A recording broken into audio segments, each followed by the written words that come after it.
Hello friends. Welcome to the DXD Tales. How are you all? So we are back with an interesting movie on what if Issei became the Holy Emperor who even Archangels bowed to Issei x Gabriel x Rias Gremory. Also be sure to subscribe and like this video. Now let's begin. Chapter 1. Divine Revelation. The ancient temple sat nestled among Kyoto's endless verdant hills, forgotten by tourist guides and locals alike. Issei Hyodo wiped sweat from his brow as he separated from his classmates, drawn by an inexplicable pull toward the crumbling stone stairs leading up to the abandoned shrine. The April air carried the scent of cherry blossoms, but beneath it lurked something else, something old and powerful that called to him like a forgotten melody. Hyodo-kun, we're supposed to stay with the group. Ika Kiryu's voice echoed from behind, but Issei merely waved without turning. I'll catch up in 10 minutes, he called back. Something I want to check out. He wasn't typically the type to wander off alone during school trips, nor was he known for any particular academic curiosity, but today felt different. The standard Kuo Academy's second-year trip to Kyoto had been predictable until now. Historic sites, teachers droning about cultural significance, and classmates more interested in souvenir shopping than history. Yet something about this forgotten corner of the ancient capital resonated with him on a level he couldn't articulate. The worn stone steps creaked beneath his weight as he ascended toward the dilapidated torii gate. Moss claimed the northern faces of the shrine's wooden posts, while sunlight filtered through the partially collapsed roof, casting honeycomb patterns across the dusty floor. Inside, the musty air filled his lungs with the scent of aged cedar and forgotten incense. "Hello," Issei called, his voice echoing strangely. The sound seemed to stretch and linger rather than dissipate naturally. The shrine appeared empty of visitors or caretakers, likely abandoned decades ago.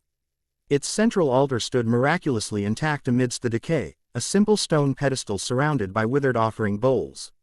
Something glinted atop the altar, metallic and incongruous among the ancient wood and stone. As Issei approached, the air grew dense, pressure building in his ears as though he were descending underwater. The object resolved into clarity, a medallion no larger than his palm, crafted from a metal he couldn't identify. Neither gold nor silver, it possessed an opalescent sheen that shifted between colors as light played across its surface. Etched into its face was a symbol he'd never seen, a cross merged with what appeared to be stylized wings and a crown. "Weird place for someone to leave jewelry," he muttered. Reaching toward it, his fingertips had barely brushed the metal when searing pain shot through his arm. Issei gasped, stumbling backward as golden light erupted from the medallion. The light didn't illuminate the shrine, it passed through physical objects as though they were mere illusions, revealing ethereal outlines of structures long vanished. For a heartbeat, Issei saw the shrine as it once was. Magnificent towers extending skyward, gardens stretching in impossible directions, and beings with multicolored wings kneeling in reverence. Then the vision collapsed, and the medallion rose on its own, floating toward his chest. "What the?" Issei began, but his words died as the object pressed against his sternum and simply disappeared, sinking into his flesh without breaking skin. Warmth bloomed through his body, followed by a strange sense of clarity, as though he'd spent his entire life viewing the world through smudged glass that had suddenly been wiped clean. Outside, thunder cracked across the clear sky. Issei staggered from the shrine, clutching his chest where the medallion had merged with him. The air had changed, charged with electricity that raised the hair on his arms. He scanned the temple grounds, suddenly certain he was being watched. "Fascinating," a silky voice purred from above. "When we were sent to investigate unusual energy readings, I hardly expected to find the source in such an unremarkable vessel." 3 figures descended from the sky, dark wings extending from their backs like malformed shadows. 2 men and a woman alighted on the temple grounds, their expressions varying from curiosity to undisguised contempt. Their attire resembled formal business wear, incongruous with their otherworldly appearance. "He doesn't look like much," the taller man said, adjusting obsidian cufflinks with casual disdain. "Are we certain this is what caused the dimensional disturbance?"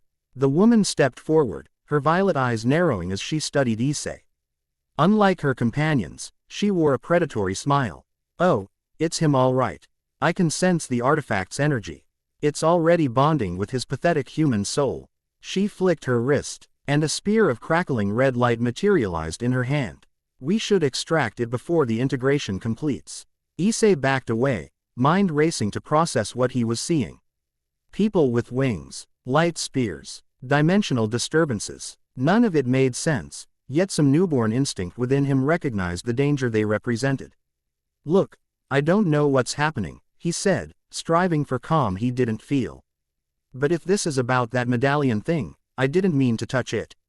It just went inside me somehow. The three exchanged glances before erupting into mocking laughter. It just went inside me. The woman mimicked, twirling her light spear, as though one of the sacred relics of heaven would accidentally bond with a random human. No, boy, if the luminous seal chose you, there's a reason. One we intend to discover after we cut it out of your corpse. Issei's back hit the Torii gate. Escape routes flashed through his mind, down the steps, into the forest. Back toward where his classmates would be touring the main temple complex. But instinct told him these beings could fly faster than he could run. Who are you people? He demanded, playing for time as he glanced around for anything he could use as a weapon. The shorter man sighed dramatically. Humans and their tedious questions in the face of death. We are fallen angels, boy. Once servants of heaven, now freelancers with particular interests in divine artifacts. Especially ones that shouldn't be in human hands. Enough talk, the woman snapped, raising her spear. Hold him down. I'll make the extraction quick. Relatively speaking, as the fallen angels advanced, something shifted within Issei, not just fear or adrenaline, but a profound awakening. The warmth in his chest ere the medallion had disappeared intensified to a burning radiance. Knowledge he couldn't possibly possess flowed through his consciousness like a river breaking through a dam. They've fallen from grace. Their light is corrupted. They seek what isn't theirs to claim. Asterisk. The thoughts weren't his own, yet they resonated with absolute certainty. When the woman lunged forward with her spear, Issei oved with reflexes he'd never possessed before. He sidestepped the thrust, his hand catching her wrist with surprising strength. Golden light sparked where their skin met, and the fallen angel shrieked, yanking away with a smoking burn circling her wrist. He's not just a vessel, she hissed, cradling her injured arm. The integration is progressing faster than anticipated. The taller man manifested dual light spears of midnight blue. Then we finish this now. Both male fallen angels attacked simultaneously, their movements blurring with supernatural speed. Issei should have been overwhelmed. A normal high school student against immortal beings. Yet his body responded with impossible precision, weaving between their attacks as though he'd trained for centuries. Each near miss brought fresh knowledge surging through his mind. Combat techniques, the weaknesses of fallen angels, the nature of their light weapons. When his fist connected with the shorter angel's jaw, golden energy discharged with concussive force, sending the being crashing through the shrine's wooden wall. The taller angel hesitated, astonishment replacing his earlier contempt. What are you? He demanded. Issei stared at his glowing fist, equally shocked. I have no idea. The momentary distraction cost him. The female fallen angel appeared behind him, her recovered light spear driving toward his unprotected back. Issei sensed the attack too late to fully evade. The spear pierced his shoulder, sending white-hot pain lancing through his body. He stumbled forward, clutching the wound as blood seeped between his fingers. Not so impressive after all, she taunted, creating another spear. Divine power or not, you're still just human underneath. The fallen angels regrouped, circling him like predators. Issei's vision blurred at the edges. His newfound abilities seemingly insufficient against three experienced opponents. As they prepared to strike again, he closed his eyes, reaching instinctively for the power that had awakened within him. I don't want to die here. Not before I understand what's happening to me. Asterisk. The medallion's energy responded to his desperation, surging outward from his chest in concentric waves of golden light. The fallen angels shielded their eyes, crying out as the radiance intensified to near blinding levels. Impossible, the taller angel gasped. That's not just any artifact, it's the luminous seal of the Emperor. Before Issei could process these words, the light erupted skyward in a pillar visible for miles, punching through dimensional barriers with the subtlety of a cosmic battering ram. The fallen angels scrambled backward, their expressions shifting from confidence to alarm. "We need to leave," the woman urged her companions. "If that beacon means what I think it does." Her warning came too late. The sky above the shrine tore open, reality itself parting like a curtain to reveal a realm of impossible light. Through this dimensional rift ascended a figure of breathtaking beauty, a woman with golden hair that flowed like liquid sunshine and eyes of the purest blue. 12 wings of pristine white extended from her back, each feather emitting soft luminescence. The fallen angels prostrated themselves immediately, terror evident in their postures. "Lady Gabriel," the taller one whispered, his earlier arrogance evaporated. Issei stared, transfixed as the woman, Gabriel, alighted on the temple grounds with ethereal grace. Her gaze passed over the fallen angels with cool indifference before settling on him with startling intensity. Unlike her intimidating arrival, her expression softened to wonder as she approached. After centuries of waiting, she murmured, her voice melodious and clear as crystal bells. "The prophecy manifests, not in the halls of heaven or the ancient bloodlines, but in a human boy." She extended her hand toward his wounded shoulder, her fingers emitting gentle white light that sealed the injury instantly. "What is your name, child?"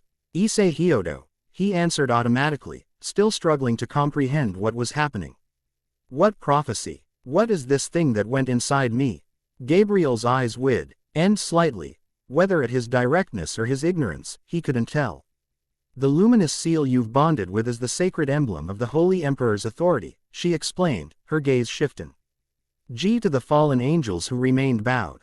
As for these three presuming to attack the Emperor's chosen vessel, her expression hardened, the temperature around them dropping several degrees. "Return to your master, fallen. Tell Azazel that the seal has chosen. Heaven will be watching your faction's response most carefully." The three fallen angels exchanged nervous glances before the woman spoke, her earlier confidence replaced with diplomatic caution. "Lady Gabriel, we were merely investigating an energy disturbance. Had we known the human boy was under heaven's protection, you would have plotted more discreetly." Gabriel interrupted, her tone remaining pleasant though her eyes flashed dangerously. "I find your presence here troubling, given the sensitivity surrounding the Emperor's prophecy. One might wonder if certain factions hoped to interfere with the succession."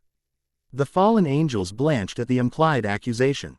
Without another word, they took to the sky, dark winds carrying them swiftly away from the shrine. Once they had disappeared from sight, Gabriel turned back to Issei. The imposing aura she'd projected toward the fallen angels melted away, replaced by genuine curiosity as she studied him. "You truly don't know what's happened to you, do you?" she asked, her head tilting slightly. Issei gestured helplessly at the destroyed shrine around them.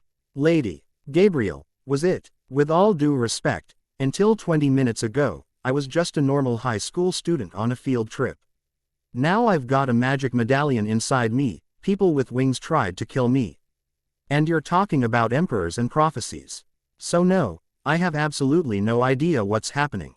A smile touched Gabriel's lips, not condescending, but tinged with sympathy. "You speak to an archangel with remarkable directness. Issei Hyodo. Most would be prostrating themselves by now. Should I be?" he asked, genuinely uncertain. "No," she replied after a moment's consideration. "If the seal has chosen you, then formality between us would be inappropriate." She gestured to a relatively intact portion of the shrine steps. "Please, sit. This explanation requires context." As they settled on the ancient stone, Gabriel waved her hand, creating a translucent dome of light around the shrine. "Privacy," she explained, noticing his questioning look. "What I'm about to tell you must remain between us for now." The archangel folded her hands in her lap, gathering her thoughts. "For thousands of years, heaven has been governed by a strict hierarchy established by God himself. Archangels like myself serve as administrators of divine will, managing different aspects of the celestial realm. But ancient texts spoke of a time when a chosen soul would emerge bearing the lumino. A seal, a leader whose authority would transcend even that of the Archangels. The Holy Emperor." Issei frowned. "And you think that's me? There has to be some mistake. I'm not religious. I'm not even particularly good at school. I'm just..." "The seal does not make mistakes," Gabriel interrupted gently. It was created by God himself before his. She hesitated, pain briefly crossing her features. Before he was no longer with us. The seal contains a fragment of his omniscience, allowing it to identify the soul most capable of leading heaven toward its intended purpose. God is dead, Issei asked, the implication staggering. Gabriel nodded solemnly. This is perhaps heaven's most closely guarded secret. His passing during the Great War left a void in leadership that the Archangel system has struggled to fill. We've maintained stability, but without his guidance, heaven has become stagnant. Bureaucratic. The prophecy of the Holy Emperor has been our hope for renewal. Issei ran a hand through his hair, overwhelmed. So this medallion thing, this seal, it just picks someone at random and they become Emperor of Heaven. That's insane. Not random, Gabriel corrected. And not immediate. The seal has chosen you as the vessel with the potential to become the Holy Emperor. The transformation is a process, one that has already begun within you. The power you displayed against those fallen angels was merely the first manifestation. Looking down at his hands, Issei recalled the golden light that had erupted from them during the fight. But why me? I'm nobody special. Gabriel's expression softened further. That, Issei Hyodo, is what we must discover together. The seal sees qualities that may not be apparent even to my eyes. Perhaps it recognized potential where others saw ordinariness. What matters now is that you've been chosen, and heaven will not ignore this sign. The magnitude of what she was saying finally began to sink in. Issei stood abruptly, pacing the circumference of Gabriel's light dome. This is too much. I have a life here, family, friends, school. I can't just become some divine emperor. I don't know the first thing about heaven or angels or any of this supernatural stuff. You will learn, Gabriel assured him, rising gracefully. The seal will guide you, as will I, if you'll accept my assistance. Something in her tone made Issei pause. Do I have a choice? The Archangel considered this question with surprising seriousness. The seal has chosen you, but how you respond to that calling remains your decision. I cannot promise. Your previous life can continue unchanged. The powers awakening within you will draw attention from beings throughout the supernatural world, as you've already witnessed. But the path you walk with those powers, that remains yours to determine. Issei stared at the demolished shrine, evidence of a world he'd never known existed until today. If I said no, if I wanted nothing to do with this, then I would respect your decision. Gabriel answered, though subtle tension in her posture suggested this would be problematic. The seal cannot be removed once bonded, its power would remain within you, dormant but present. Heaven would assign guardians to watch over you from a distance, protecting both you and the seal's power from those who might exploit it. And if I say yes, what happens then? Gabriel's 12 wings rustled softly. Then I would bring you to heaven immediately. Your education would begin under my personal guidance. You would learn about the supernatural world, the politics of various factions, and how to control your awakening abilities. In time, you would be presented to the celestial court as the emperor designate. The choice seemed impossible. Abandon Everett, king he knew for a destiny he never asked for, or attempt to maintain a normal life while supernatural beings hunted him for the power he now contained. Neither option appealed to him. Issei closed his eyes, searching for guidance from the power within. The seal's energy responded not with words but impressions, a sense that the binary choice Gabriel presented wasn't the only path forward. There's another option, he said finally, opening his eyes to meet the Archangel's gaze. I need to understand what I've become, yes. But I'm not ready to abandon my human life entirely. And if this Emperor is supposed to lead heaven towards some new purpose, shouldn't I understand both worlds? Human and divine. Gabriel tilted her head, clearly intrigued. What are you proposing? A compromise. I'll accept your guidance and learn about heaven, but I stay here on earth. Keep going to school, stay with my family. Visit heaven when necessary for whatever training or education I need. He gestured toward the direction his classmates had gone. Those people out there, ordinary humans living ordinary lives, if I'm going to lead something that affects them, even indirectly, I should understand their world from the inside. Not from some distant throne. For several moments, Gabriel said nothing, her expression unreadable. Then, to Issei's surprise, she laughed, a sound like silver chimes in a spring breeze. The seal chose wisely, she said, her eyes bright with what might have been admiration. Your first instinct was not to grasp at power or retreat from responsibility, but to seek balance and understanding. Most beings offered divine authority would never consider remaining connected to their humble origins. Issei shrugged, embarrassed by her praise. It just seems practical. I do. NT know anything about being an emperor. I barely know how to be a decent student. Humility, too, Gabriel noted. Unprecedented in my experience with potential leaders. She extended her hand formally. Very well, Issei Hyodo. I accept your proposal, though it will require adjustments to heaven's expectations. You will remain on Earth while beginning your education in celestial matters. I'll serve as your guide and protector during this transition. Issei hesitated only briefly before taking her hand. The contact sent a pleasant warmth up his arm, nothing like the burning power that had erupted during the fight, but a gentle recognition between their energies. Thank you, he said simply. Gabriel's smile faded as she glanced at the sky. We should leave this place. Those fallen angels will report what they've witnessed, and others will come investigating.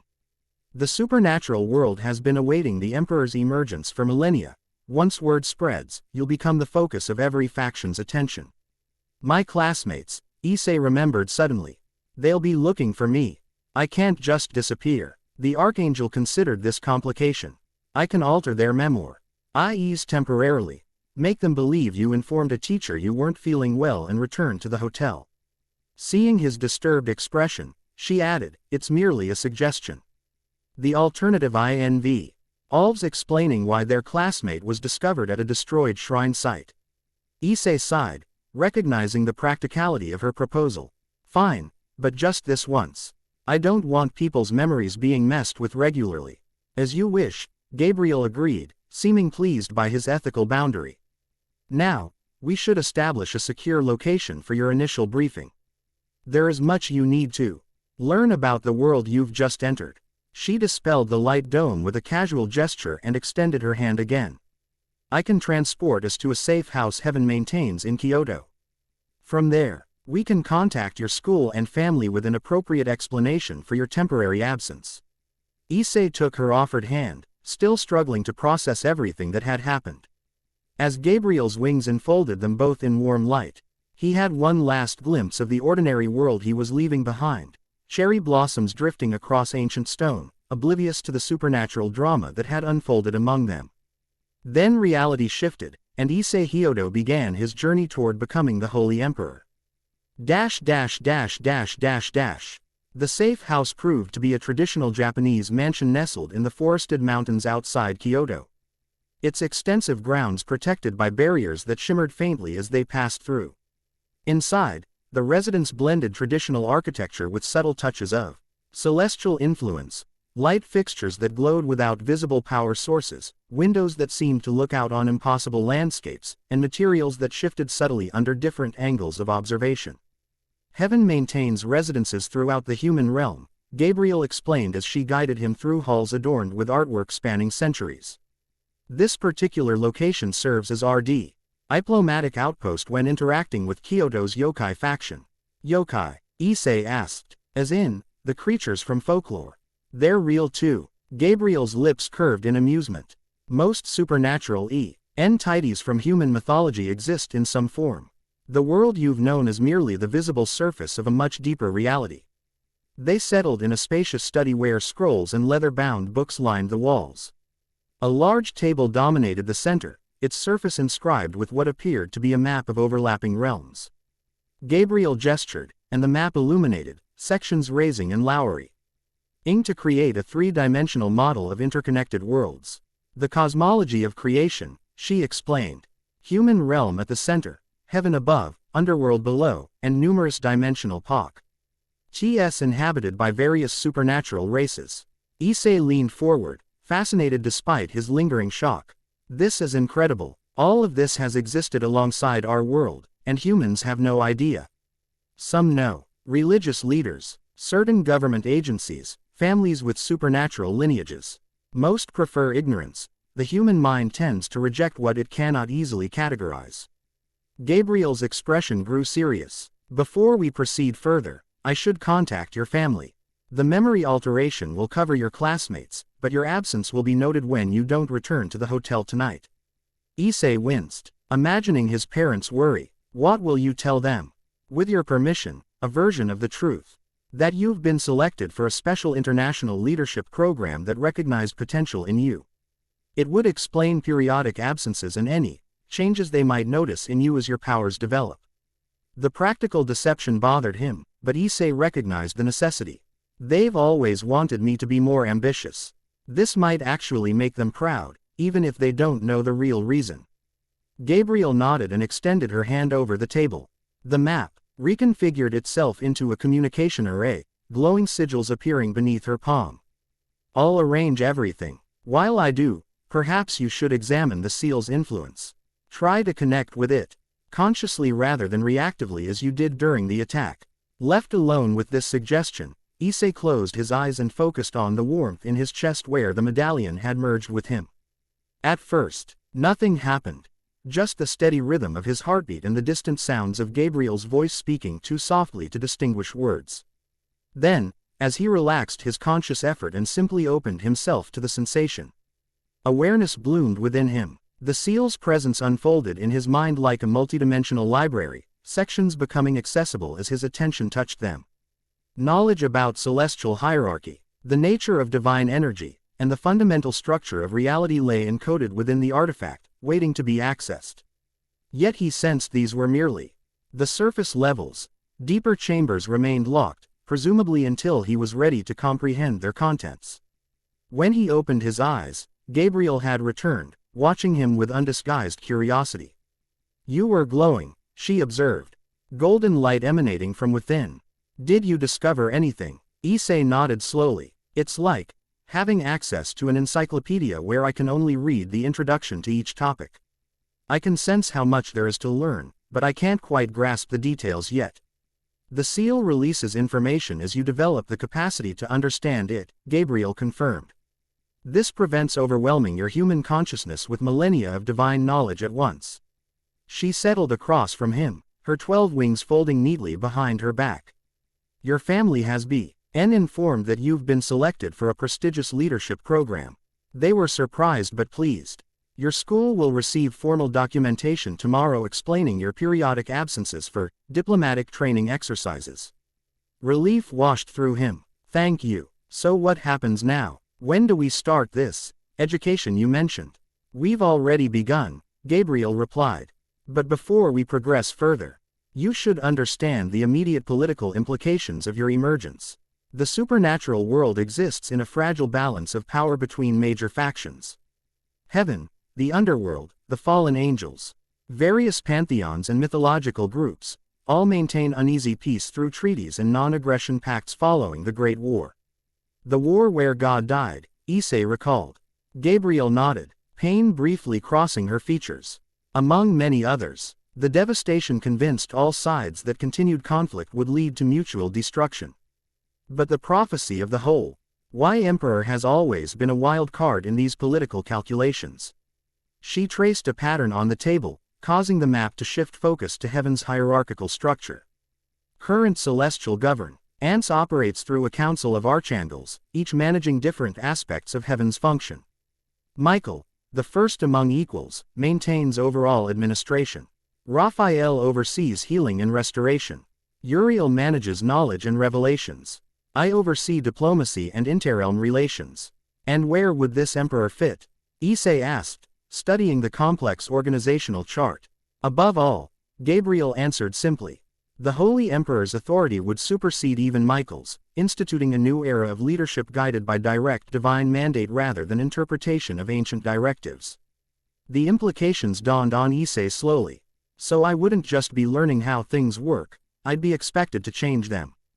To reshape heaven itself. Eventually, yes, though the transition was prophesied to occur gradually, allowing heaven to adapt rather than fracture. Gabriel's expression grew troubled. However, your unconventional background may accelerate certain reactions. There will be resistance from traditionalists who expected the emperor to emerge from angelic ranks, not humanity. Issei leaned back, overwhelmed again by the scope of what he faced. So on top of learning about powers I don't understand and politics I've never studied, I'll be dealing with angel politicians who resent my existence. Fantastic. Gabriel's laughter surprised him, clear and genuine. You have a refreshing perspective. Issei Hyodo. Most would be calculating how to use such authority for personal advantage, not worrying about the practicalities of leadership. I'm just being realistic, he countered. I can barely manage being class representative when it's my turn. Now I'm supposed to lead heaven. Not today, she assured him. The seal selected you for potential, not immediate qualification. Your education will proceed at an appropriate pace. Her expression grew more serious. However, certain decisions cannot wait for your full development. The news of your emergence will spread quickly through supernatural channels. How heaven officially responds to your appearance will set the tone for everything that follows. Issei considered this carefully. What are the options? Traditionally, we would announce the Emperor designate's identity immediately, bringing you to heaven for formal presentation to the celestial court. This would establish your legitimacy but would also make you an instant target for every faction seeking advantage. Gabriel folded her hands precisely. Alternatively, we could maintain secrecy about your specific identity while acknowledging the seal has chosen, giving you time to develop your abilities before facing public scrutiny. Neither option fully satisfied Issei. The first seemed dangerously premature, while the second felt dishonest and ultimately futile given how many beings had already witnessed his connection to the seal. What about a third option? He suggested. Acknowledge my selection but emphasize that I'm in a learning phase. Be transparent about my human background and my intention to understand both worlds before presuming to lead either.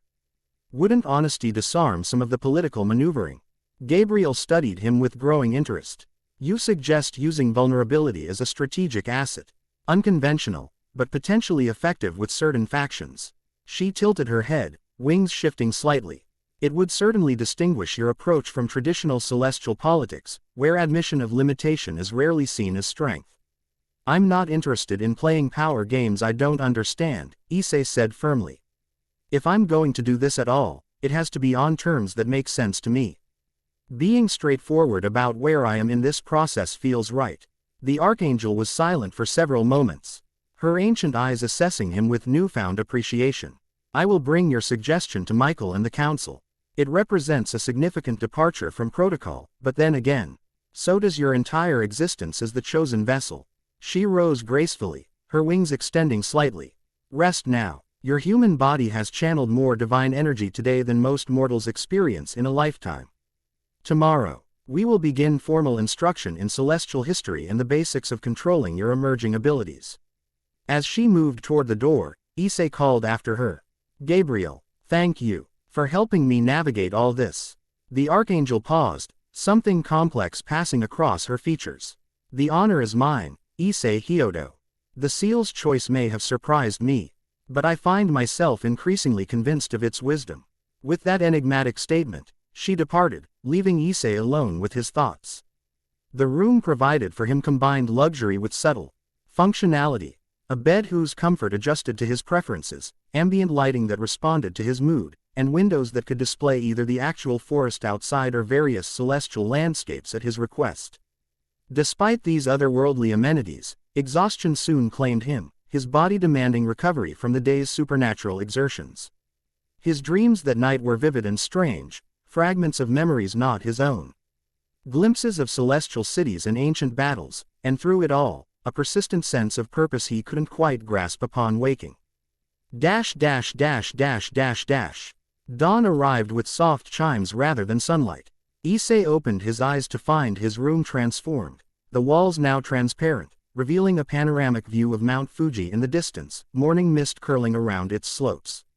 For a disorienting moment, he wondered if he'd been transported again before realizing it was merely one of the room's display features. An auspicious view for your first morning as Emperor Designate, came Gabriel's voice from the doorway. She had exchanged her formal white robes for simpler attire that would pass for human fashion, an elegant cream-colored suit that nonetheless couldn't quite disguise her otherworldly beauty. Is that my official title now? Issei asked, sitting up. To his surprise, he felt completely refreshed, with none of the soreness he'd expected after yesterday's battle. Among other possibilities being debated in heaven as we speak, Gabriel replied, a hint of amusement in her tone. Your suggestion caused quite the stir in the council.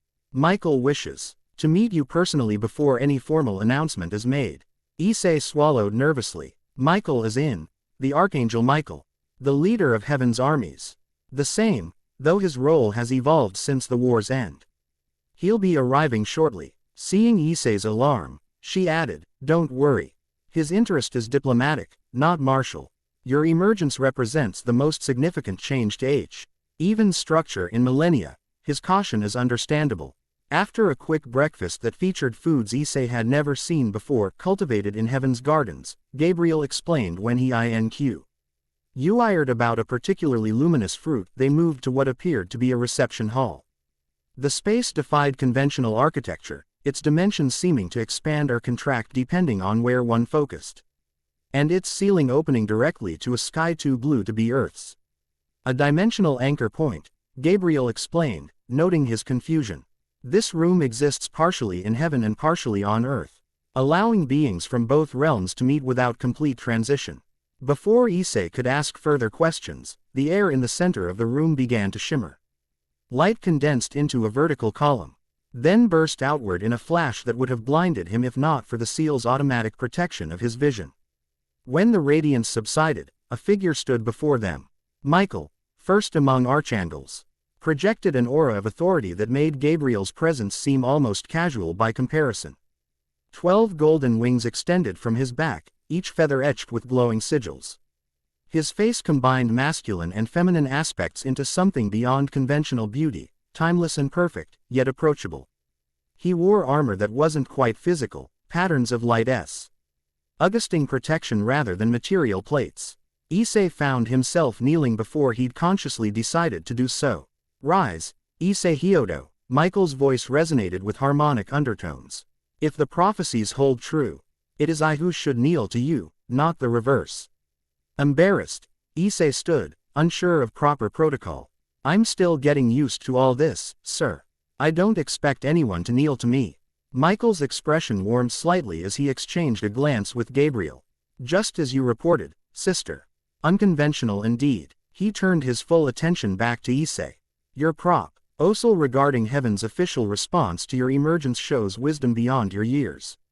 It suggests you understand instinctively what many in power never learn, that honesty about one's limitations often earns more respect than false certainty. Relief washed through Issei. Then you'll support that approach. With modifications, Michael replied. Complete transparency about your human origins would invite certain elements to view you as an easy target. We will acknowledge the seal has chosen its vessel, that you are in a period of preparation, and that heaven stands unified behind your eventual ascension. Your specific identity will be protected until you've developed sufficient abilities to defend yourself. It wasn't exactly what Issei had proposed, but he recognized the practical concerns behind the compromise. I understand. Safety first, transparency where possible. Michael nodded approvingly before turning to Gabriel. The council has approved your appointment as Emperor designates primary guide and protector. Your diplomatic experience makes you uniquely qualified to help him navigate the complexities he'll face. Gabriel bowed her head in acknowledgement. Though Issei noticed a subtle tension in her posture. I'm honored by the council's trust. May I inquire about the operational parameters of this assignment? Full discretionary authority, Michael answered, surprising her visibly. The prophecies were never specific about the Emperor's path to ascension, only that it would require guidance from one who walks between worlds. Your experience with human culture through your diplomatic role makes you ideal for this unprecedented situation. Issei glanced between them, sensing undercurrents he didn't fully understand. Does this mean Gabriel will be staying on Earth with me? When necessary, Michael confirmed. She will establish a suitable cover identity and arrange appropriate accommodations near your residence in Kuo. Was it? The town has certain strategic advantages. Given the supernatural treaties governing the territory. Treaties? Issei asked. Gabriel intervened smoothly. Kuo exists under a non-aggression pact between several supernatural factions. We can discuss those details during your education. Michael nodded and returned his attention to Issei. Before I depart, there is the matter of your first official decision as Emperor-designate. What? Issei blinked in surprise. I'm nowhere near ready to make official decisions for heaven. Nevertheless, tradition requires it, Michael explained. The seal bestows not just power but authority. Your first directive, however symbolic, establishes precedent for your eventual rule. The weight of expectation pressed on Issei. He glanced at Gabriel, who offered no guidance. Her expression carefully neutral. Whatever this decision was, she clearly believed it needed to be his alone. Issei considered what he knew, which was admittedly little, about Heaven's current structure and the prophecy that had thrust him into this position. One question kept returning to his mind. If I'm going to learn about heaven's operations, he said slowly, I should understand how decisions are currently made. I'd like a complete organizational overview of the celestial hierarchy, including any reform initiatives or ongoing debates within the council. Not just the official structure, but how things actually work day to day. Michael's eyebrows rose slightly, while Gabriel failed to completely suppress a smile. An unusual first directive, Michael noted. Most in your position would request displays of power or deference. Issei shrugged. I can't improve a system I don't understand. And if the prophecy says I'm supposed to lead heaven in a new direction eventually, I should probably know what direction it's currently heading. Michael studied him for a long moment before nodding. Very well. Gabriel will provide you with comprehensive documentation on heaven's administrative structure, including the reform proposals that have been contested in recent millennia. He extended his hand formally. Welcome to your destiny, Holy Emperor. May your reign bring the renewal we have awaited. Quote, as Issei shook the Archangel's hand, golden light sparked between their palms, not hostile as it had been with the fallen angels, but a recognition of compatible energies. Michael's eyes widened slightly at the contact. The seal's integration progresses faster than anticipated, he observed. Gabriel, adjust your educational timeline accordingly. With that cryptic instruction, Michael stepped back into the column of light and vanished, leaving Issei alone with Gabriel once more. Did I pass some kind of test? He asked once the Archangel had departed. Gabriel's expression was thoughtful. Michael came expecting to meet an unprepared human randomly selected by ancient magic. He found instead someone asking insightful questions about governance and reform. Her blue eyes studied him with renewed interest. Your instincts continue to surprise us, Issei Hyodo. I just asked what seemed logical, he protested. Precisely. Gabriel smiled. Logic, not ego, guides your approach to power. That alone distinguishes you from most beings throughout creation. She gestured toward the door. Come, if we are to honor your first directive, we have much material to cover before you return to your normal life. As they walked, Issei's mind raced with questions. What did Michael mean about adjusting the educational timeline? Gabriel hesitated before answering. The seal's energy typically integrates with its chosen vessel gradually over months or years. Your body is accepting it at an accelerated rate, hence your rapid recovery and the abilities you displayed yesterday. This suggests you may develop celestial powers more quickly than anticipated, which necessitates compressed training to ensure you can control them properly. Is that dangerous? For me, I mean. Not inherently, though it may complicate your desire to maintain a normal human existence. Divine energy manifests in visible ways that humans will notice, the golden light you emit when accessing the seal's power, for instance. Issei considered this complication. I'll need to learn to control when and how these powers appear, then. Precisely our first lesson, Gabriel agreed as they entered a chamber that resembled a traditional dojo, though the walls displayed shifting patterns of light and energy. Divine power responds to will and intent. Controlling Chi begins with understanding your own mind. For the next several hours, Gabriel guided Issei through meditation techniques designed to help him access and direct the seal's energy consciously rather than reactively. Progress came in frustrating fits and starts, moments of connection followed by loss of focus or unintended power surges that left scorch marks on the training room floor. Patience, Gabriel counseled after a particularly explosive failure sent Issei sprawling backward. You're attempting to master in days what angels spend centuries learning. Issei sat up, brushing golden residue from his clothes. No pressure or anything. Gabriel's laughter echoed through the chamber. Your humor remains intact despite the circumstances. Another quality the seal may have recognized. She extended her hand, helping him to his feet. Perhaps we should approach this differently. Tell me, what motivated you during the attack yesterday? When you successfully channeled the seal's power against the fallen angels? Issei thought back to that moment. I just didn't want to die. I wanted to understand what was happening to me, and I couldn't do that if they killed me. Survival instinct. Understandable, but limited as a consistent motivator. Gabriel circled him thoughtfully. The seal responds most powerfully to purpose, not mere necessity. What matters to you, Issei Hyodo? What principles would you defend beyond your own survival? The question caught him off guard. Before yesterday, he might have given a typical teenage answer: friends, family, his future dreams. But the glimpses of celestial knowledge imparted by the seal had expanded his perspective dramatically. Balance, he said after consideration. Between worlds, between powers. The right of people, human or OT. Her wise, to live without fear of beings more powerful than themselves deciding their fate. He met Gabriel's gaze directly. If I'm going to have this power, I want it to protect those who don't. Song. Something shifted in Gabriel's expression, approval mixed with something more complex. Channel that conviction, she instructed softly. Feel it as certainty in your core, then direct it outward with clear intent. Issei closed his eyes, focusing on the ideal he'd articulated. The seal's energy responded differently this time, not explosive but steady, flowing through him like a current finding its natural course.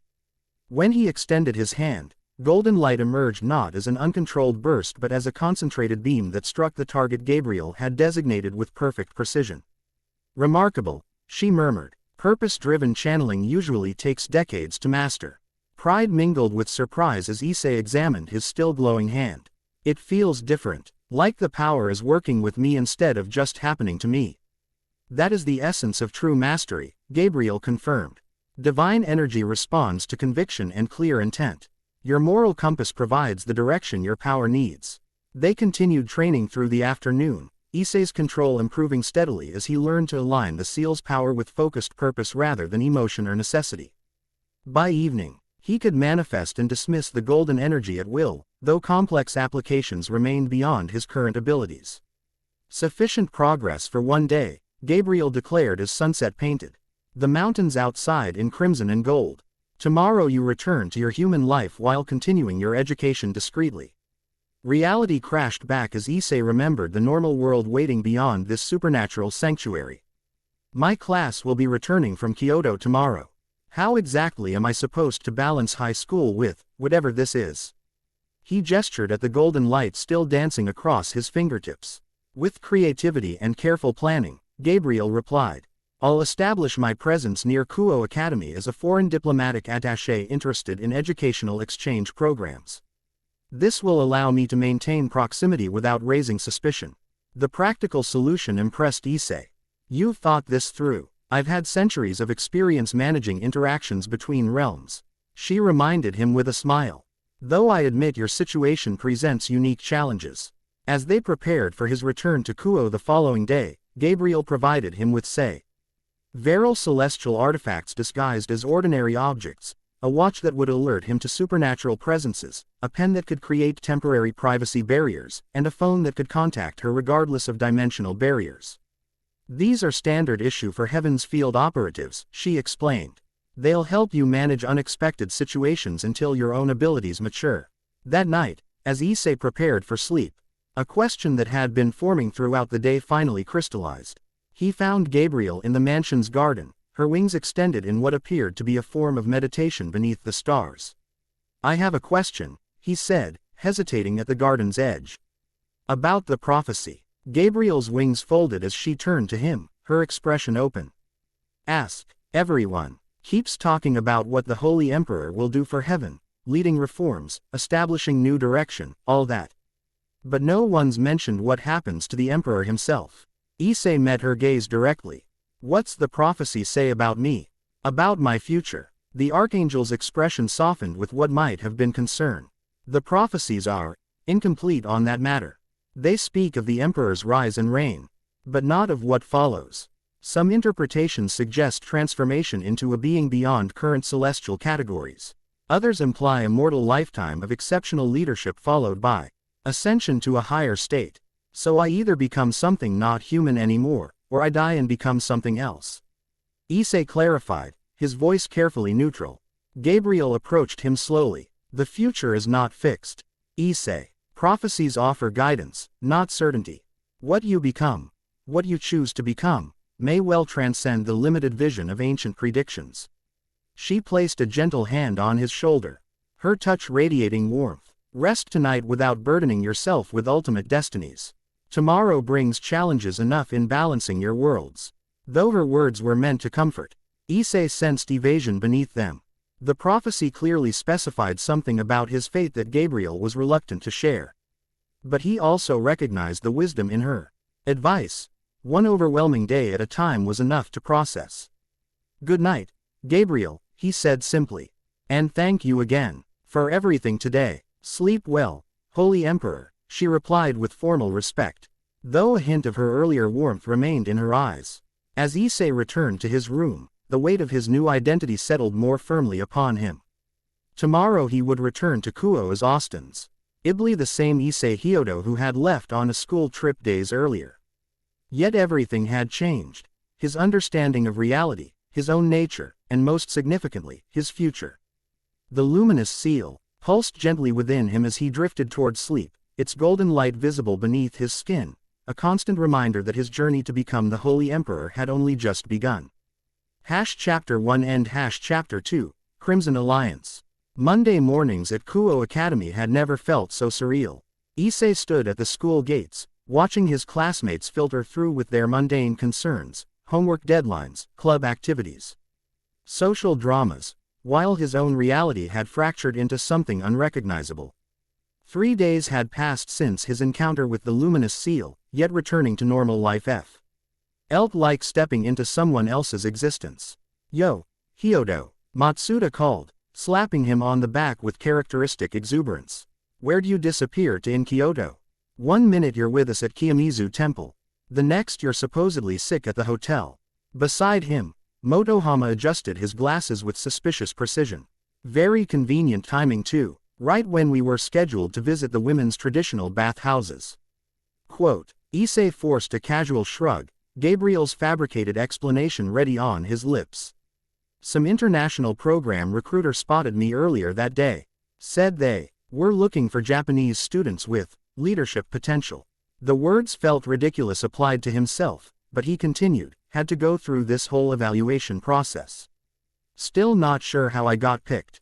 His friends exchanged glances before erupting into laughter. You, leadership potential, Matsuda wheezed, doubling over. What were they recruiting for? The International Perverts Association. Hey, I have depths you guys don't know about, Issei protested, though the familiar banter actually comforted him, a tenuous connection to his life before golden medallions and archangels. Motohama wiped tears from behind his glasses. Well, whatever secret qualities they saw in you completely escaped everyone who's known you since middle school. As they continued toward the school building, Issei's newly enhanced senses detected a subtle shift in the atmosphere, a pressure change that his instincts now recognized as supernatural presence. His hand moved automatically to the watch Gabriel had given him, its face displaying normal time but its crystal edge pulsing with warning light visible only to him. Someone was watching, someone not human. I just remembered, Issei said abruptly. I need to check something with the administration office about that program. See you guys in class. Without waiting for their response, he altered course, following the subtle tugging sensation toward the old school building, a Victorian-style structure housing primarily third-year classrooms and special interest clubs. The sensation grew stronger as he approached, confirming his suspicion that whatever supernatural entity had entered school grounds was inside. He hesitated at the entrance, weighing his options. Gabriel had been clear about protocol. Avoid engagement with unknown supernatural entities when possible. Activate the emergency contact function on his phone if threatened. Maintain low profile at all costs. Direct confrontation was explicitly discouraged until his abilities matured further. On the other hand, this presence had entered his school, potentially threatening his classmates, his friends. The protective instinct that had awakened alongside the seal's power pushed him forward. The old building's hallways stood empty during morning homeroom, his footsteps echoing against polished wood floors. The sensation led him upstairs, toward the section reserved for student clubs. Outside a door marked, Occult Research Club, the supernatural pressure intensified dramatically. Whatever waited inside wasn't making any effort to conceal its presence, which suggested either confidence or a deliberate attempt to draw his attention. Issei raised his hand to knock, then paused as the door swung open of its own accord. "Please come in, Issei Hyodo," a feminine voice called from within. "I've been expecting you." The room beyond defied his expectations of a typical school club. Gothic furnishings, velvet couches, ornate wooden desks, antique bookshelves created an atmosphere more suited to a Victorian parlor than a high school. Occult symbols adorned the walls and ceiling in tasteful arrangements, some of which the seal's knowledge identified as genuinely effective magical formulas rather than mere decoration. In the center of this carefully curated space stood a young woman whose presence commanded attention without effort. Crimson hair cascaded well past her shoulders, framing features that blended Japanese refinement with something distinctly foreign. Though she wore the standard Kuo Academy uniform, she carried herself with the confidence of nobility. Most striking were her eyes, a blue-green shade that seemed to evaluate and calculate even as they welcomed. Rias Gremory, she introduced herself with a slight inclination of her head, not quite a bow, but an acknowledgement between equals. Third-year student and president of the Occult Research Club. Though those are merely my human world credentials. Issei remained in the doorway, instinctively scanning for additional presences or threats. They were alone, but the room itself hummed with magical energy, protective wards, he realized, designed to prevent eavesdropping and unauthorized entry. "You're not human," he stated, neither question nor accusation. A smile curved her lips. "Very direct. I appreciate that." She gestured to one of the couches. "Neither are you. Not entirely, not anymore. Perhaps we should discuss our mutual situation comfortably." Issei entered fully but remained standing, maintaining distance. "What are you?" "A devil," she answered simply. "Specifically, heir to the House of Gremory, one of the remaining 72 pillars of the underworld nobility. And you, Issei Hyodo, are the most interesting development in supernatural politics in several centuries." The casual confirmation of her demonic nature triggered warning signals from the seal's energy, but Issei suppressed the automatic defensive response. Gabriel's briefings had covered Devil Society, their complex hierarchy, their long-standing rivalry with Heaven, and the uneasy peace established after the Great War. "How do you know who I am?" he asked, though he suspected the answer. Rias moved to an ornate desk, retrieving a delicate teacup. Word travels quickly through supernatural channels. 3 fallen angels attacked in Kyoto. Archangel Gabriel personally intervened. A human boy displaying divine energy unlike anything witnessed since God's era. She sipped her tea with aristocratic precision. "The identity of Heaven's new asset hasn't been officially confirmed, but certain details narrowed the possibilities considerably. And you tracked me to Kuo Academy."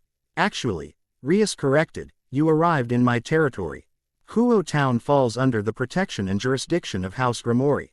Any supernatural activity here, particularly something as significant as the emergence of a divine vessel, naturally comes to my attention." Territory, protection, jurisdiction. Issei mentally catalogued these terms, recognizing the implications. Gabriel had mentioned treaties governing Kuo but hadn't elaborated on which supernatural faction controlled the area. Clearly, that information had been deliberately withheld. "Why are you telling me this?" he asked, finally taking the offered seat. "If I'm Heaven's asset, as you put it, wouldn't that make us enemies?" Rias set down her cup with deliberate care. Traditional thinking would suggest so.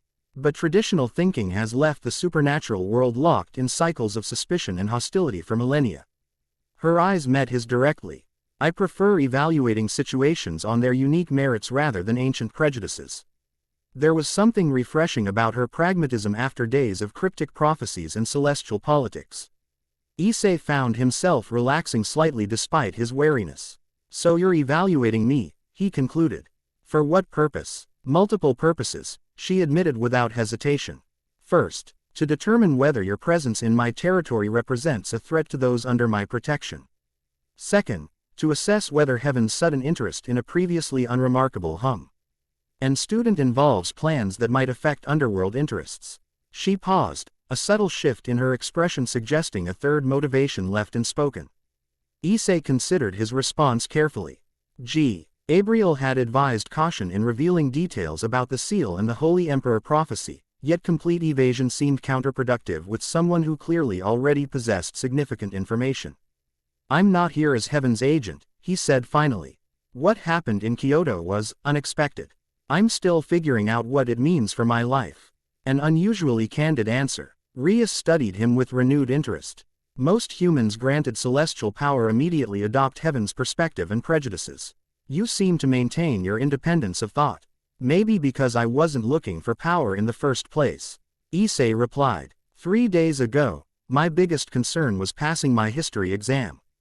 Now I'm dealing with angels, devils, and apparently being some kind of asset in supernatural politics. A genuine smile warmed Rias's features. That perspective, the ability to see how absurd our eternal conflicts must appear to outsiders, is remarkably rare. She leaned forward slightly. Which brings me to my proposal. An alliance, she stated directly. Not between heaven and hell. Such formalities would require tedious diplomatic protocols, but between you and me. A personal arrangement for mutual benefit and protection. Issei's skepticism must have shown on his face, because Rias continued without prompting. Consider your position objectively. You've suddenly acquired power you don't fully understand or control. Heaven has claimed you, but their protection comes with expectations and obligations you're still discovering. Meanwhile, other factions, fallen angels already, others inevitably, will view you as either threat or opportunity. She gestured around them. You live and study in devil territory. While Heaven's influence can reach you here, your response time is limited by dimensional barriers. Should you face immediate danger, who would reach you first? The strategic logic was undeniable, yet Issei sensed ulterior motives beneath the practical reasoning. What would this alliance involve exactly? And what do you get out of it? Direct questions deserve direct answers, Rias acknowledged. I offer protection within Kuo Town, my Arch members keeping watch for threats when Heaven's representatives cannot. Information sharing about supernatural activities that might affect you. And, she added with subtle emphasis, discretion regarding your developing abilities. I understand you wish to maintain your human life alongside your new calling. She rose, moving to the window overlooking the academy grounds. In exchange, I ask for consideration should tensions arise between our factions. Not betrayal of Heaven's interests, merely a voice of reason acknowledging that devil kind is not universally malevolent as their dogma might suggest. That's it, Issei pressed, sensing there was more. Rias turned back to him, her expression momentarily unguarded. You intrigue me, Issei Hyodo. A human suddenly thrust into supernatural politics. Carrying power that makes Archangels take notice, yet here you are, attending classes and worrying about history exams. Her composure returned swiftly. Let's call it intellectual curiosity about your development. The chance to observe something unprecedented.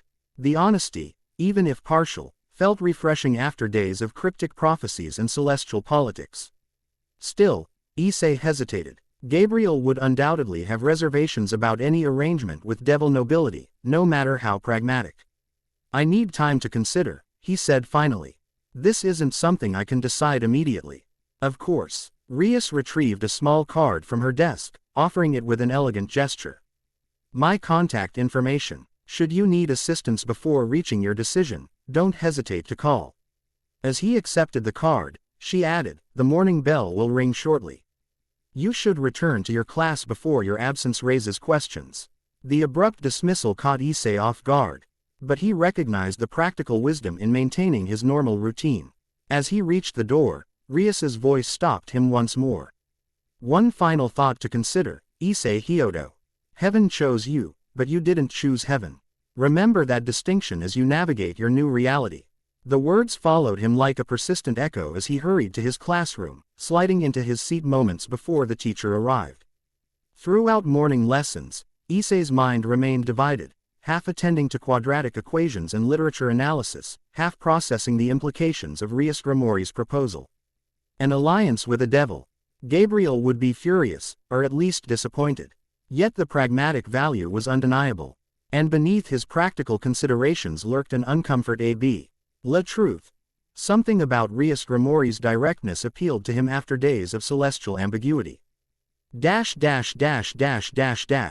Afternoon found Issei in the school courtyard, ostensibly studying but actually examining Rias's business card. The elegant crimson script offered 2 contact numbers, one clearly for human world communication, the other a complex sigil that the seal's knowledge identified as a direct supernatural connection. Making new friends already. Issei startled at Gabriel's voice, nearly dropping the card. The Archangel stood before him, though not as he'd seen her previously.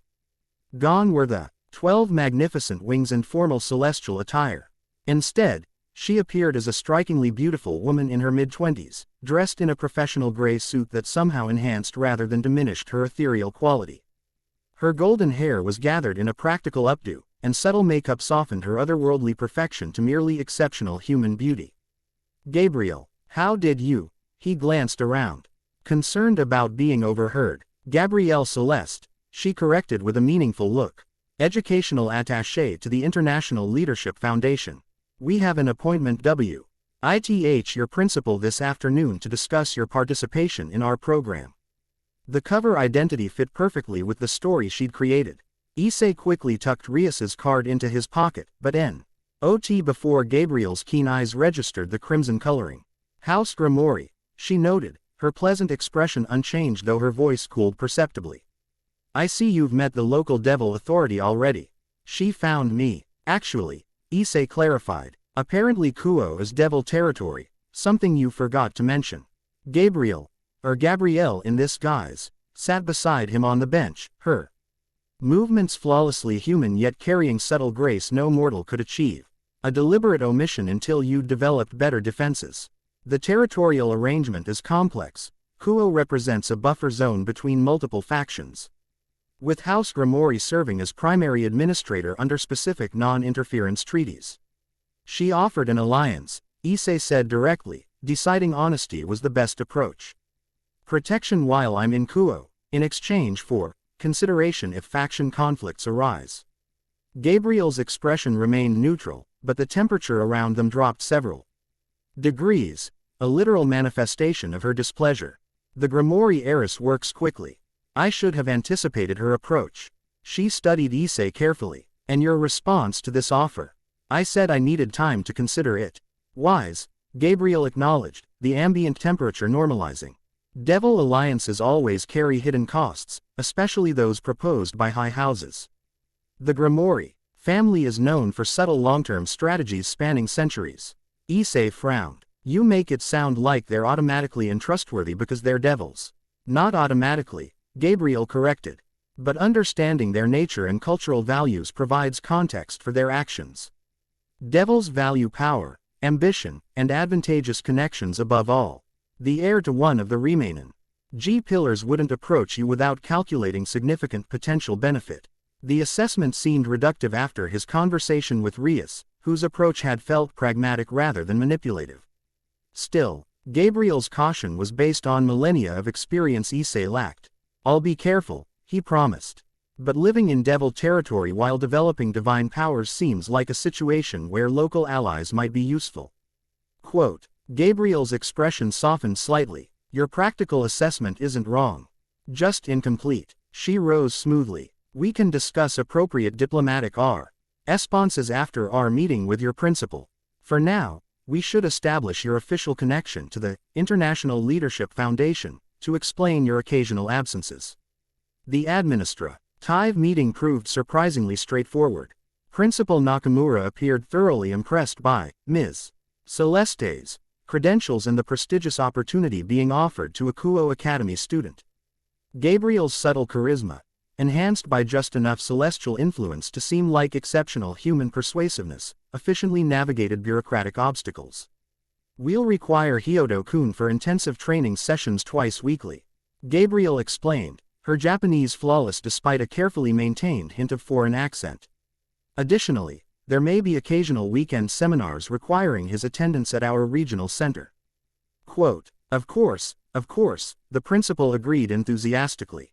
Kuo Academy fully supports students pursuing international opportunities. We're quite proud that your organization recognized Hyodo-kun's potential. Issei maintained an appropriately serious expression throughout, fighting surreal amusement at the elaborate fiction being constructed around his supernatural education. When the meeting concluded, he and Gabriel departed with an official letter excusing his future absences, a human world document legitimizing his double life. Very smooth, he commented once they were alone in the empty hallway. You've done this before, establishing human world cover stories as standard procedure for celestial operations, Gabriel confirmed. How usually for angels permanently stationed on Earth, not for. She hesitated. For the Holy Emperor situation, Issei completed, lowering his voice despite the empty corridor. Speaking of which, how much does Rias Gremory know about that? She mentioned divine energy and heaven's interest, but not the specific prophecy. Gabriel's expression grew contemplative. Information about the Emperor. Prophecy exists in various supernatural archives, including some accessible to devil nobility. Whether the Gremory heiress has connected your emergence to those specific prophecies remains unclear. Her eyes narrowed slightly. Did she mention anything about the luminous seal specifically? No, just that I was displaying divine energy, unlike anything since God's era, according to her sources. Interesting. Gabriel guided them toward a side exit away from student traffic. The seal's distinctive energy signature would be recognizable to supernatural scholars. If she hasn't identified it yet, we maintain some informational advantage. Outside, the late afternoon sun cast long shadows across the campus grounds. Gabriel led them toward a sleek silver car parked in the faculty section, another element of her human world disguise. I've established residence near your home, she explained as they entered the vehicle. A convenient apartment where we can continue your education during evenings without raising suspicion. For public appearances, I'll maintain the Gabriel Celeste identity as your mentor in the leadership program. The efficient practicality of Heaven's operational protocols impressed Issei. You've thought of everything. Centuries of experience, Gabriel reminded him with a slight smile. Though I admit your situation has required creative adaptations to standard procedures. As they drove through Kuo's streets, Gabriel outlined the revised educational schedule, combat training disguised as diplomatic security protocols, supernatural history presented as comparative cultural studies, celestial energy manipulation framed as meditation and leadership presence techniques. The elaborate parallels between his supernatural education and a plausible human leadership program demonstrated meticulous attention to detail. What about the alliance Rias Gremory proposed? Issei asked as they neared his neighborhood. You never really gave me your recommendation. Gabriel's hands tightened slightly on the steering wheel, a surprisingly human gesture of tension. Officially, Heaven cannot endorse unauthorized agreements with devil nobility, Partiku. Largely involving someone of your significance. And unofficially, she continued after a measured pause, limited cooperation with the local devil authority provides practical advantages while you remain in Kuo. I would advise extreme caution regarding specific terms. Devils excel at exploiting ambiguous agreements, but a carefully structured arrangement might serve your immediate security needs. The nuanced response surprised Issei. I expected outright rejection of the idea. My responsibility is your development and protection, not ideological purity, Gabriel replied. Pragmatic solutions that advance those goals take precedence over traditional faction boundaries. Her expression softened slightly. Additionally, House Gremory has a reputation for unusual compassion by devil standards. If you must form connections in the underworld, they represent a relatively safer option. The car slowed as they approached Issei's house, an ordinary two-story residence indistinguishable from others on the quiet suburban street. Nothing about its mundane appearance suggested it now housed someone of supernatural significance. Your parents have been informed that I'll be visiting regularly as your program mentor, Gabriel said as she parked. They seemed quite pleased about your unexpected opportunity. Issei winced slightly. They've always wanted me to be more academically ambitious. This whole leadership program thing probably seems like a miracle to them. In a manner of speaking, it is, Gabriel observed with subtle humor. though not the type they imagine. As they exited the car, Issei's enhanced senses detected a subtle wrongness in the ambient energy surrounding his home. The hairs on his arms rose in warning, similar to the sensation before the fallen angel attack, but less overtly hostile. Gabriel tensed simultaneously, her human disguise momentarily thinning as her celestial perception engaged. "Someone has established a surveillance boundary around your home," she murmured. Her voice barely audible, "recently placed, magically concealed. Hostile," Issei whispered, instinctively reaching for the seal's power. "Observational only," she assessed after a moment. "Sophisticated work. Devil-crafted, but not triggering heaven's standard warning wards." Her eyes narrowed. "Gremory, most likely. Testing boundaries already." Issei considered the implications. "Or providing security is offered. Maybe this is their version of protection." "Perhaps," Gabriel conceded, though skepticism laced her tone. "Regardless, we proceed as planned. The wards I'll establish inside will prevent any external observation." His parents greeted Ms. Celeste with enthusiastic hospitality, clearly impressed by her credentials and apparent interest in their son's development. Throughout the awkward tea and conversation that followed, Issei marveled at Gabriel's perfect performance. Her mannerisms, speech patterns, and body language flawlessly hung. And while maintaining just enough authority to reinforce her cover identity. "We always knew Issei had untapped potential," his mother gushed, serving cake with proud precision. "Though his academic focus has been inconsistent. Raw talent often manifests unevenly until properly channeled," Gabriel replied diplomatically. "Your son demonstrates exceptional intuitive understanding of complex systems and natural leadership instincts. Our program specializes in developing such qualities." Issei suppressed a smile at the creative reframing of his situation. By the time dinner concluded and he retreated to his room under the pretext of reviewing program materials, his parents were thoroughly charmed by Gabriel Celeste and proudly supportive of their son's mysterious new opportunity. Once alone, Gabriel immediately activated one of the celestial artifacts disguised as an ordinary tablet computer. The device projected invisible wards throughout the room, creating a pocket dimension where they could speak and train without external detection. "Efficient performance," she noted, her formal manner returning now that the human pretense was unnecessary. "Your parents accepted the cover story without suspicion. And you maintained appropriate responses despite the surveillance detection." "Thanks," Issei replied, uncertain whether to treat the observation as praise or mere assessment. "Is my house going to be constantly watched now?" "That's going to complicate things. I've established counter-surveillance measures that will function automatically," Gabriel assured him. Concerning is the rapid response from House Gremory. Your meeting with the heiress occurred only hours ago, yet sophisticated observation wards were already in place. Issei settled at his desk, considering the implications. She mentioned having a peerage, watching for threats. Maybe they were already monitoring the area and just focused on my house after our meeting. Possible, Gabriel acknowledged. Devil peerages function as both status symbols and operational teams for high houses.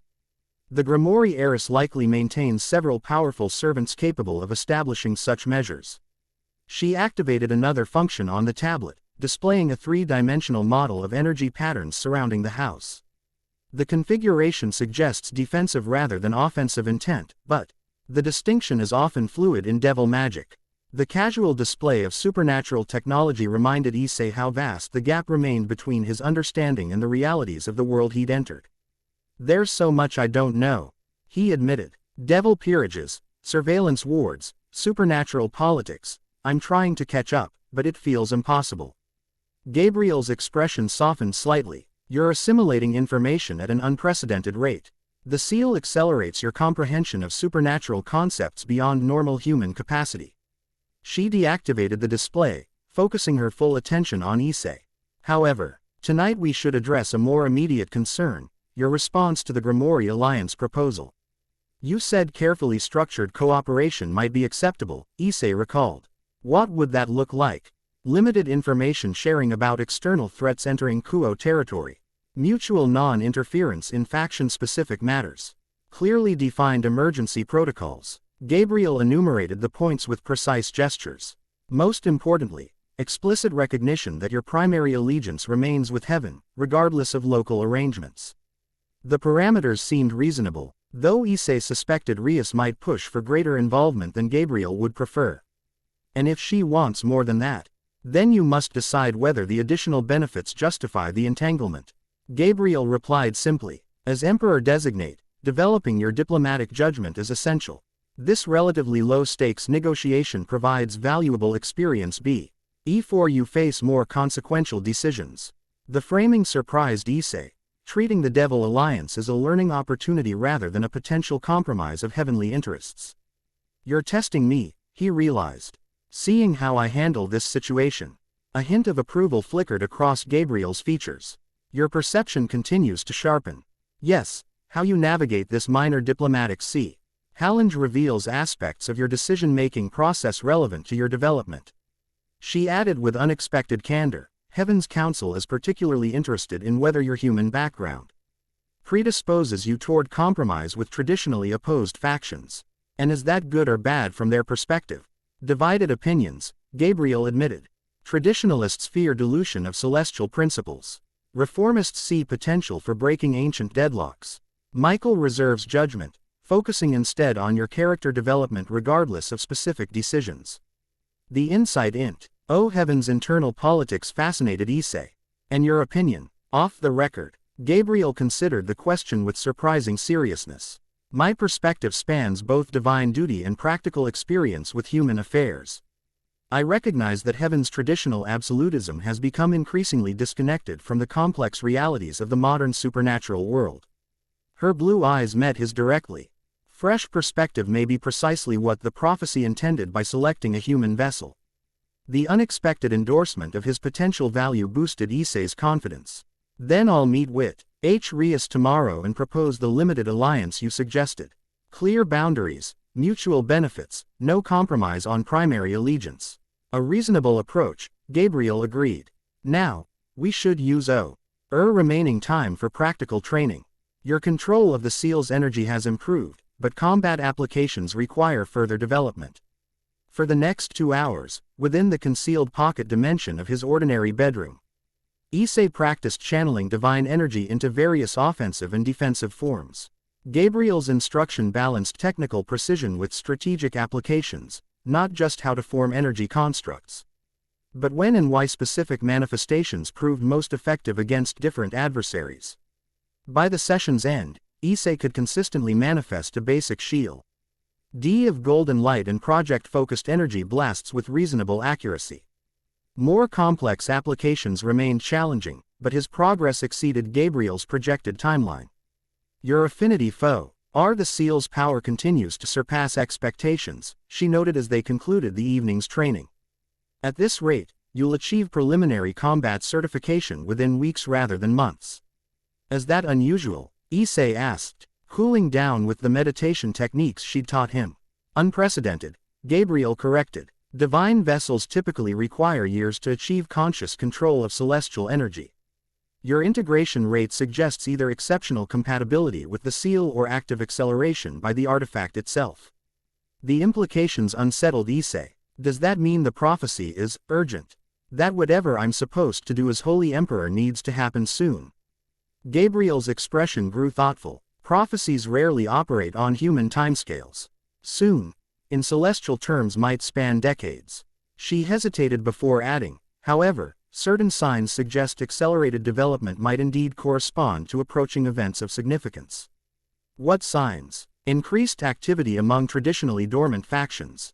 Unusual astronomical alignments noted in heaven's observatories. Ancient artifacts reactivating after millennia of dormancy. Gabriel's tone remained measured despite the ominous content. Correlation doesn't confirm causation, but the timing of your emergence alongside these phenomena merits attention. Issei absorbed this information with growing concern. So I might be emerging as Holy Emperor because something bad is coming. Some kind of supernatural crisis. It's one possibility among many, Gabriel cautioned. Prophecies often appear most clearly in retrospect. Our focus remains your development, regardless of external timelines. Despite her reassurance, Issei couldn't shake the feeling that larger forces were accelerating around him. cosmic gears turning towards some predetermined confrontation. The weight of his potential role pressed more heavily than before. I should rest, he said finally. School tomorrow, plus meeting with Rias, plus more training tomorrow night. Gabriel nodded, deactivating the dimensional pocket and returning his room to normal space. I'll establish the permanent protective wards before departing. They'll prevent supernatural surveillance while appearing as ordinary household energy to external detection. As she prepared to leave in her human guise, Gabriel paused at the door. One final observation, Issei Hyodo. Your balanced consideration of both practical security and principled boundaries regarding the Gremory proposal demonstrates precisely the qualities the seal likely recognized. Trust that judgment as you proceed. With that surprisingly personal encouragement, she departed, leaving Issei alone with his thoughts and the gently pulsing warmth of the seal within his chest. Morning brought overcast skies and a persistent drizzle that matched Issei's contemplative mood. Throughout his classes, he mentally rehearsed his approach to Rias Gremory, Balanci. In gratitude for her offer with clear limitations that would satisfy Gabriel's parameters while securing practical benefits. During lunch break, he messaged the contact number Rias had provided, requesting a meeting after school. The response came almost immediately, a simple acknowledgement and invitation to the Occult Research Club room at 3:30. The remainder of the school day passed in a blur of ordinary concerns that felt increasingly distant from his new reality. When the final bell rang, Issei made his way to the old school building, conscious of subtle energy patterns shifting around him as he crossed what he now recognized as boundary wards marking Occult Research Club territory. This time, the club room door opened before he could knock, revealing not Rias but a petite G.I.R.L. with white hair and expressionless golden eyes. She studied him with clinical detachment before stepping aside to admit him. Gremory Senpai is expecting you, she stated flatly, her voice as emotionless as her gaze. Inside, Rias sat behind her ornate desk, reviewing documents that vanished with a casual gesture as he entered. Unlike their previous meeting, they weren't alone. Besides the white-haired girl, 3 others occupied the room. A stunning black-haired woman whose beauty rivaled Gabriel's, a handsome blonde boy whose friendly smile contrasted with calculating eyes, and a serious-looking young man with short brown hair who radiated controlled strength. Issei Hyodo, Rias greeted him warmly. Thank you for coming. Allow me to introduce my peerage, the foundation of House Gremory's presence in Kuo. She gestured to each in turn. Akano Himahima, my queen and second in command. Kiba Yudo, my knight. Kaneko Tuju, my rook. And Gaspar Vladi, my bishop, who prefers observe. Ing knew people from a distance initially.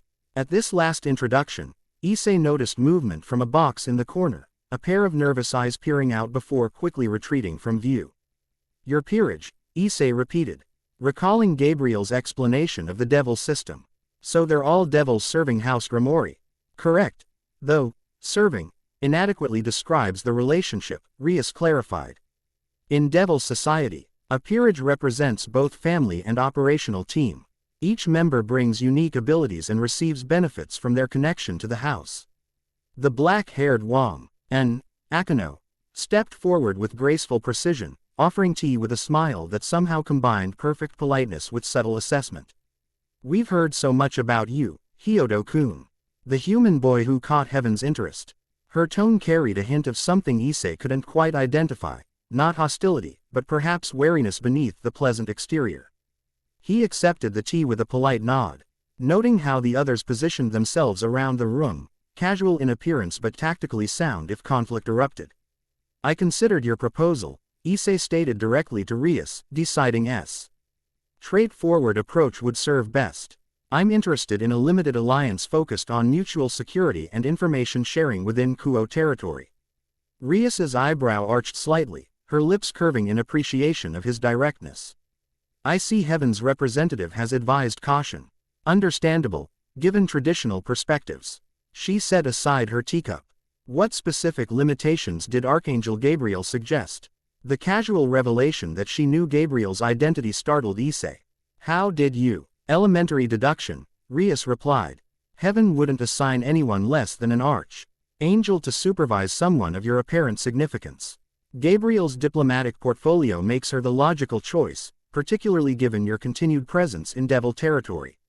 Her easy analysis of the situation reinforced Gabriel's warning about Devil cunning, yet Issei admired the strategic clarity. You're right, he acknowledged. And yes, certain parameters would make any alliance more viable from Heaven's perspective. Such as, Rias prompted, information sharing about external threats entering Kuo, mutual non-interference in faction-specific matters, clear emergency protocols. Issei maintained eye contact, projecting confidence he didn't entirely feel, an explicit recognition that my primary allegiance remains with Heaven, regardless of our local arrangement. The BL-owned knight, Kiba, exchanged a glance with Akano, while Kaneko continued her expressionless assessment. From the box in the corner came a barely audible squeak that might have been surprise or concern. Rias herself remained composed, considering his terms with evident interest. Reasonable boundaries for an initial arrangement, she concluded after a moment. Though I would suggest additions beneficial to both parties, such as training exchange, she proposed. Your celestial abilities are developing rapidly but without practical combat context. My peerage members excel in various combat disciplines that complement supernatural power development. The offer held genuine value. Gabriel's instruction focused on celestial energy manipulation and theoretical applications, but practical combat experience against diverse opponents would accelerate his defensive capabilities. I'd need assurance that training methods wouldn't interfere with my existing development program, Issei noted cautiously. Of course, complementary approaches, not competing ones. Rias leaned forward slightly. Additionally, I propose regular intelligence briefings on supernatural factions beyond Heaven and the underworld. Angels and devils represent only two major powers in a complex ecosystem. Understanding yokai politics, fallen angel factions, and independent supernatural entities would benefit your overall situation awareness. Again, the offer addressed a gap in his current education. Gabriel focused primarily on celestial matters, with devil society as secondary context. Broader supernatural political understanding would prove valuable regardless of his ultimate role. That seems reasonable, Issei agreed. Anything else? Rias glanced at Akano, who nodded subtly before speaking. On practical matter, communication protocols during emergencies. Standard celestial contact methods require formal invocation sequences. We propose establishing a direct link to Gremory emergency respawn, say for immediate situations within Kuo boundaries. The technical suggestion demonstrated deeper understanding of celestial operations than Issei had expected. Gabriel's emergency contact system did indeed involve multi-step verification protocols that could prove problematic during direct threat scenarios. I can agree to emergency protocols, he confirmed, provided information about my active IDs remains appropriately compartmentalized within your organization. Naturally, Rias assured him. House Gremory understands discretion, particularly regarding politically sensitive arrangements. The negotiation continued for another 30 minutes, addressing specific scenarios and establishing clear boundaries for their cooperation. Throughout the discussion, Issei noted the dynamic between Rias and her peerage, the subtle communications through glances and minimal gestures, the deference to her authority combined with evident trust that she valued their input. Eventually, they reached agreement on all major points. Rias produced an elegant document summarizing their arrangement, the text appearing on parchment through what appeared to be a minor manifestation of destruction energy, devil magic, Issei realized, observing the crimson glow that briefly surrounded her hand. This isn't a formal contract, she clarified, noting his hesitation. Just a memorandum of understanding between individuals. No binding magical components, merely a written record of our agreed parameters. Issei reviewed the document carefully, finding it accurately reflected their discussion without hidden clauses or ambiguous phrasing. He signed where indicated, watching as his signature briefly glowed with golden light, the seal unconsciously marking his agreement with divine acknowledgement. Rias's eyes widened slightly at the phenomenon. Fascinating. Your divine connection manifests even in mundane actions. Still learning to control it, Issei admitted, somewhat embarrassed by the display. Control will come with practice, she assured him, signing her own name with a flourish that briefly blazed with crimson energy. Now, Perhaps a practical demonstration of our new arrangement. I believe you're scheduled for combat training this evening. My peerage could provide valuable sparring partners under controlled conditions. The suggestion caught Issei off guard. How did you know my training schedule?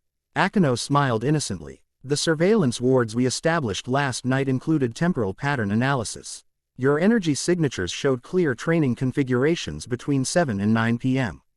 The casual admission of monitoring his home should have angered him, but Issei found himself appreciating their transparency now that alliance parameters were established.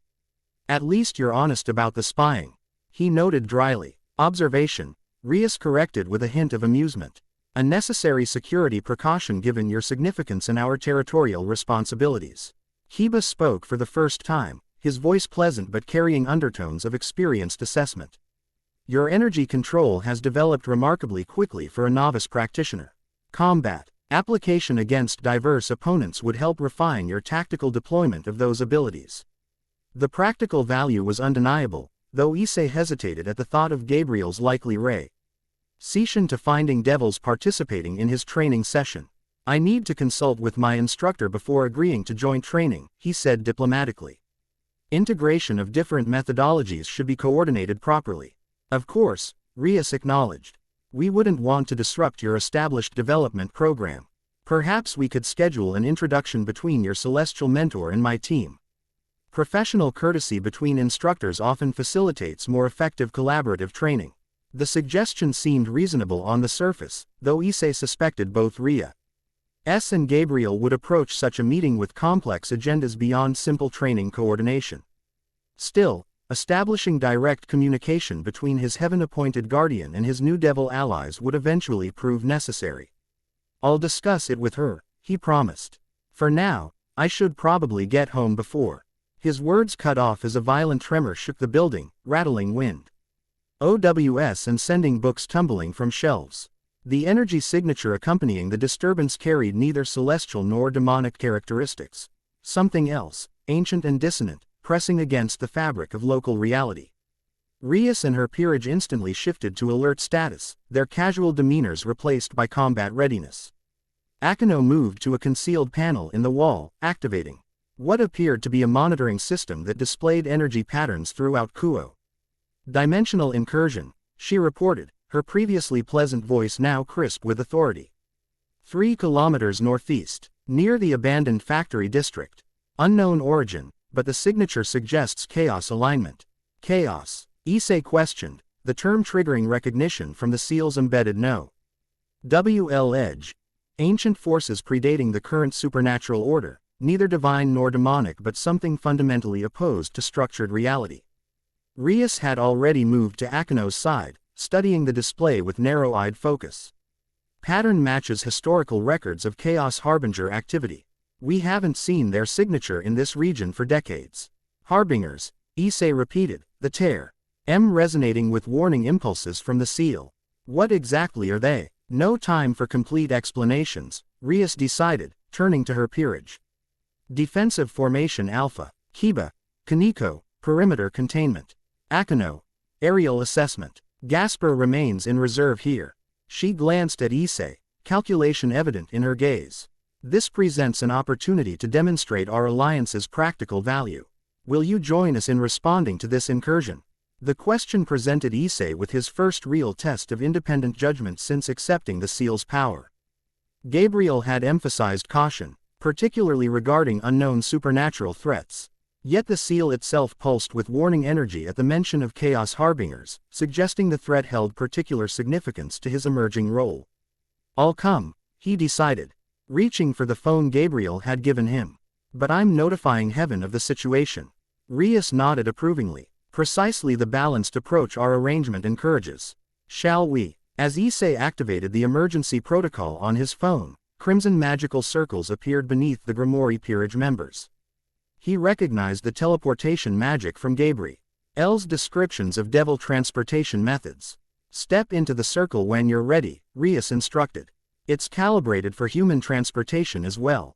The emergency message to Gabriel sent. Issei joined the devils in the teleportation circle, bracing himself for his first experience with non-celestial dimensional travel. The sensation proved distinctly different from Gabriel's light BASED transportation. A brief compression followed by disorienting twisting before reality reasserted itself in a completely different location. They materialized at the edge of an industrial zone WHER. Abandoned factories stood in various states of decay. The source of the disturbance became immediately apparent. A jagged tear in reality hovered 10 meters above the ground, its edges pulsing with sickly iridescence that hurt the eyes to observe directly. The air surrounding the anomaly shimmered with wrongness, ordinary physics warping under influence of whatever lay beyond the tear. Dimensional breach, Rias confirmed. Her casual school uniform replaced by what appeared to be formal battle attire, a crimson and black ensemble that enhanced mobility while displaying House Gremory insignia. Not fully manifested yet, but widening rapidly, Akino took to the air, black devil wings extending from her back as she circled the anomaly at a cautious distance. Energy signature is definitely chaos-aligned, she called down. Breach parameters suggest Class 3 manifestation imminent. Hiba and Kaneko had already moved to establish a perimeter, the knight manifesting multiple swords of varying designs while the petite rook's small frame began emanating surprising physical power. What exactly are we facing? Issei asked, channeling the seal's energy into a protective aura as Gabriel had taught him. Chaos harbingers, Rias explained tersely, crimson destruction energy gathering around her hands. Ancient entities that seek to unmake structured reality. Not devils or angels or yokai, but something that predates our current universal order. They appear periodically throughout history, testing boundaries between dimensions. The tear widened suddenly, disgorging several shapes that defied proper visual processing, forms that seemed to shift between states of matter, their appendages and features rearranging in nauseating patterns. Where they touched the ground, reality itself seemed to ripple and distort. Organic and inorganic materials alike warping into impossible configurations. Don't let them touch you, Rias warned, launching the first attack, a concentrated saint of destruction energy that struck the nearest entity, causing its unstable form to partially disintegrate before reforming in a slightly different configuration. Their touch corrupts matter and energy alike. Keep distance and focus on containment until heaven's representatives arrive. Issei's phone vibrated with Gabriel's response, acknowledgement of the alert and estimated arrival in 7 minutes. Not immediate, but faster than he'd expected given dimensional travel limitations. The harbingers, 5 in total now, began moving with unsettling fluidity toward the nearest structures, leaving trails of warped reality in their wake. Their movement followed no discernible pattern, yet conveyed disturbing purpose. They're establishing a corruption zone, Akino called from above, launching precise lightning strikes that temporarily disrupted the entity's forms. Standard manifestation protocol. Create a foothold in our dimension before drawing through larger forces. Hiba engaged the nearest harbinger, his exceptional speed allowing him to strike and retreat before the entity could respond. His blades seemed partially effective, severing portions of the amorphous form that dissolved into caustic mist before attempting to reform. Kaneko demonstrated surprising strength, hurling massive concrete debris at the entities with precision that belied her small stature. Where the projectiles struck, the harbingers' forms temporarily lost coherence, buying precious seconds to prevent their advance. Issei assessed the situation, drawing on both Gabriel's training and the seal's inherent knowledge. Divine energy proved especially effective against chaos manifestations, a natural opposition between ordered creation and entropic dissolution. Focusing his intent as Gabriel had taught him, he channeled golden light into a concentrated beam that struck one of the entities directly. The result exceeded expectations. The harbinger emitted a sound like reality tearing as golden energy burned through its form, causing not temporary disruption but apparent permanent damage. The entity retreated, its shape fluctuating more erratically than before. Rias observed the effect with sharp interest. Divine energy, particularly effective against chaos entities. Focus on the leading manifestation while we contain the others. Following her strategic direction, Issei concentrated on the largest harbinger, which appeared to be directing the others' movements. The creature sensed his attention, turning what might have been a sensory apparatus toward him. The moment their awareness connected, Issei felt the seal flare protectively as foreign concepts attempted to invade his consciousness, images of unmaking, of reality unbound from structure, of liberation through dissolution. Block their mental intrusion, Rias warned. Noting his momentary disorientation, chaos entities communicate through conceptual infection, ideas that rewrite perception. Strengthening his mental barriers as Gabriel had taught, Issei rejected the invasive concepts and redoubled his attack, forming divine energy into a spear-like projection that transfixed the lead harbinger. The entity convulsed, its form destabilizing as golden light spread through its substance like consuming fire. The coordinated effort began turning the tide, Rias and Akeno containing the perimeter with complementary destruction and lightning abilities. Kiba and Kaneko engaging in precise hit-and-run attacks, and Issei focusing divine energy against the primary targets. The harbingers, advance slowed, then halted, thereat. Attempts to establish a corruption zone disrupted by the combined supernatural assault. As the battle progressed, Issei noted with growing appreciation how effectively the Gremory team coordinated our efforts, anticipating each other's movements, covering vulnerabilities, maximizing strengths. Their experience fighting together was evident in every synchronized attack and defensive maneuver. The dimensional tear began contracting as the harbingers lost cohesion, their foothold in this reality weakening under sustained assault. Victory seemed imminent when the breach suddenly pulsed with renewed energy, disgorging one final entity significantly larger than its predecessors. Where the earlier harbingers had been amorphous and shifting, this new arrival possessed terrifying definition, Aru. GHLY humanoid form composed of crystalline structures that refracted light in impossible ways, crowned with multiple appendages resembling both antlers and insectoid mandibles. Its core pulsed with energy that negated light around it, creating a visual void at its center. Elder Harbinger, Rias identified, tension evident in her voice. Significantly more dangerous. Maintain maximum distance. The warning came too late for Kiba, who had been mid-attack when the entity emerged. The Elder Harbinger moved with unexpected speed, one crystalline limb sweeping through the air where the night had been a heartbeat earlier. Though Kiba's supernatural reflexes allowed him to mostly evade, the appendage grazed his shoulder, instantly transforming the contacted area into something between liquid and crystal. Kiba's pained cry galvanized the team to renewed effort. Akeno swooped down, evacuating her injured teammate while Kaneko provided covering fire with increasingly large projectiles. Rias escalated her attack, channeling deeper reserves of destruction energy that carved voids in the Elder Harbinger's form, though the damage regenerated more quickly than with the lesser entities. Issei felt the seal's energy responding to the escalated threat, power surging through his system with greater intensity than he'd experienced since the initial awakening. Instinctively, he understood this creature represented something fundamentally opposed to the divine order the seal embodied, not evil in conventional moral terms, but existentially antithetical to structured creation.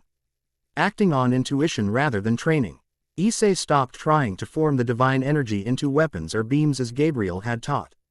Instead, he allowed it to manifest according to its inherent nature, a golden rad. Ions that expanded outward in concentric waves, each carrying the fundamental pattern of ordered creation. Where these waves contacted the chaos entities, including the Elder Harbinger, reality itself seemed to reassert proper function. The creatures' forms didn't merely take damage but temporarily lost their ability to maintain contradiction with natural law. The effect lasted only moments with each pulse, but created openings for the Gremory team's more conventional attacks to strike with enhanced effectiveness. "Keep that up," Rias called, her strategic mind immediately grasping the synergy potential. "We'll coordinate strikes with your energy pulses." The battle shifted to a new rhythm, Issei generating waves of ordering energy that momentarily stabilized the chaos entities into vulnerable patterns. Followed immediately by precisely timed attacks from the Devil team that exploited these moments of vulnerability. The Elder Harbinger seemed to recognize the threat this coordination posed, focusing its attention increasingly on Issei rather than the Devils. When it finally moved against him directly, the attack came not as physical assault but as conceptual invasion, a directed stream of chaos thought that bypassed conventional defenses to strike at consciousness itself. Issei's mind filled with impossible geometries and contradictory realities, threatening to overwhelm his human cognitive framework. The seal responded with unprecedented intensity, golden light erupting from his chest in a protective surge that not only shielded his mind but projected counter-concepts outward: order, structure, purpose. Harmony. The collision of fundamental principles manifested physically as a shockwave that staggered even Rias and her peerage, momentarily distorting local reality. Before snapping back with enhanced stability. When vision cleared, the Elder Harbinger had partially dissolved, its form losing coherence as the dimensional tear contracted rapidly. The lesser entities had already been banished, leaving only their corruption effects on surrounding matter as evidence of their presence. With a final discordant pulse of energy, the breach sealed completely, reality knitting itself together with almost audible finality. Silence fell across the battlefield, broken only by the distant wail of human emergency services responding to what they would perceive as an unexplained industrial accident. Well, Rias said after a measured breath, surveying the aftermath with clinical detachment despite the evident drain of combat. That was certainly an effective demonstration of our alliance's practical value.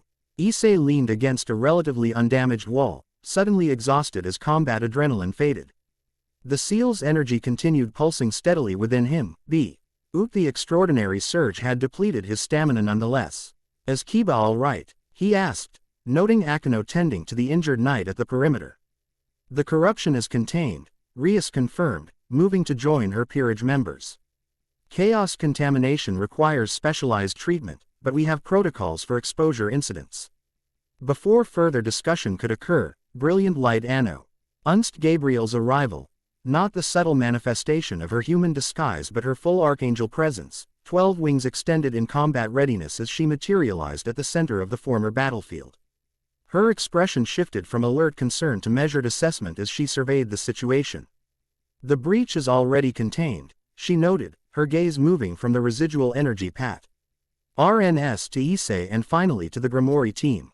Impressive response time. We were fortunate to detect the incursion early, Rias replied with diplomatic precision, approaching the Archangel with appropriate respect though without subservience.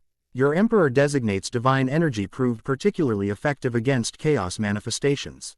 Gabriel's eyes narrowed slightly at the casual reference to Issei's status, confirmation that Rias had indeed identified the specific prophecy involved. Chaos harbingers appearing in Kuo is concerning, she observed instead of addressing the implied knowledge. Their manifestations typically follow patterns of significance. My thoughts exactly, Rias agreed. This represents the third such incursion in Japanese territory within 2 months, though the first within Kuo specifically. The information exchange carried undertones of mutual assessment, neither leader fully trusting the other yet recognizing the value of cooperation against common threats. Gabriel moved to examine Kiba's injury, her expression softening slightly at the young devil's obvious pain. Chaotic corruption, she diagnosed, glancing at Akeno's temporary containment measures with professional approval. I can accelerate the purification if you permit celestial intervention. The offer, extending divine healing to a devil, represented a significant gesture in supernatural politics. Rias recognized it as such, inclining her head gratefully. House Gremory would appreciate heaven's assistance for our knight. Gabriel placed her hand over the crystallizing wound. Golden light flowing into the corrupted area with surgical precision. Where divine energy contacted chaos corruption, reality stabilized, returning the affected tissue to its proper devil composition. Kiba's relief was immediately evident, though the healing clearly drained Gabriel's energy reserves after her rapid dimensional transit. Thank you, Lady Gabriel, he managed, formal despite his weakened state. With the immediate crisis resolved, attention turned to analysis. Gabriel and Rias moved slightly apart from the others, engaging in low-voiced discussion of the incident's implication. While Akeno continued treating Kiba and Kaneko secured the perimeter against human intrusion. Issei found himself alongside the injured knight, who studied him with newfound interest despite his condition. Your divine energy harmonized with our devil abilities, Kiba observed, scientific curiosity overriding pain. That shouldn't be possible according to conventional supernatural theory. Nay and demonic energies typically create destructive interference patterns when directly combined. I'm not exactly conventional, Issei replied with understatement that drew a surprised laugh from the knight. Clearly, Kiba's expression grew more serious. Whatever your ultimate role in supernatural politics, Hyodo-kun, your approach to cooperation rather than conflict offers interesting possibilities. House Gremory appreciates pragmatic allies, regardless of traditional factional boundaries. The sentiment echoed what Gabriel had suggested about House Gremory's unusual perspective among devil nobility. Before Issei could respond, Rias and Gabriel rejoined the group, their discussion apparently concluded. "We should withdraw before human authorities establish containment perimeters," Rias announced. "Akano has implemented memory modification measures for any witnesses, but physical evidence of supernatural conflict remains problematic." Gabriel nodded in agreement. Heaven will dispatch cleanup specialists to address reality distortions.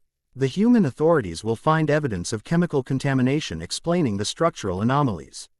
The coordination between factions that would traditionally operate independently impressed Issei. Perhaps his presence was already influencing interfactional cooperation, even in small ways. "Issei," Gabriel addressed him directly, "you performed exceptionally well according to Rias's tactical assessment. The SEAL's response to chaos entities merits further analysis when we return." The praise, though measured, represented significant acknowledgement from his celestial mentor. Even more noteworthy was her casual use of Rias's given name, a subtle indicator of professional respect. "The alliance proved its value sooner than anticipated," Rias observed, her composed exterior showing only minimal evidence of the recent battle. Joint response protocols functioned effectively despite minimal preparation. Indeed, Gabriel's expression remained professional, though Issei detected hints of reluctant approval. Perhaps formal coordination of training methodologies would be appropriate, given tonight's demonstration of complementary capabilities. The suggestion, mirroring what Rias had proposed earlier, indicated Gabriel's willingness to adapt her initial caution regarding devil cooperation. Practical results apparently carried weight even with Archangels. "I would welcome such coordination," Rias agreed smoothly. "My peerage's diverse abilities offer complementary combat experience that would benefit Issei's development. While your expertise in divine energy management clearly exceeds our understanding." The diplomatic exchange concluded with arrangements for a formal planning session the following evening. At neutral ground, the safe house where Issei had received his initial training. As Rias prepared teleportation circles to extract her team, she addressed Issei directly. "Your performance exceeded expectations, Issei Hyodo. The Harbingers specifically targeted you once they recognized your divine signature, suggesting your emergence holds particular significance to chaos forces." The observer, Qian, aligned with Issei's own sense that the Elder Harbinger had recognized something in him beyond mere threat. "Any idea why?" "Theories only," Rias admitted. "Chaos entities oppose structured reality by nature. The Holy Emperor prophecy specifically involves reinforcing divine order across realms. The opposition seems philosophically inevitable." The casual confirmation that she knew precisely why which prophecy applied to him no longer surprised Issei. House Gremory's intelligence resources clearly matched or exceeded Heaven's estimates. "We'll continue this discussion tomorrow," Gabriel interjected, subtly asserting her primary position in Issei's development. "For now, recovery and analysis take priority."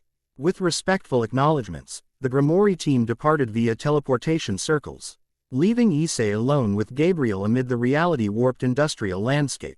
As soon as they had privacy, Gabriel's formal demeanor softened slightly.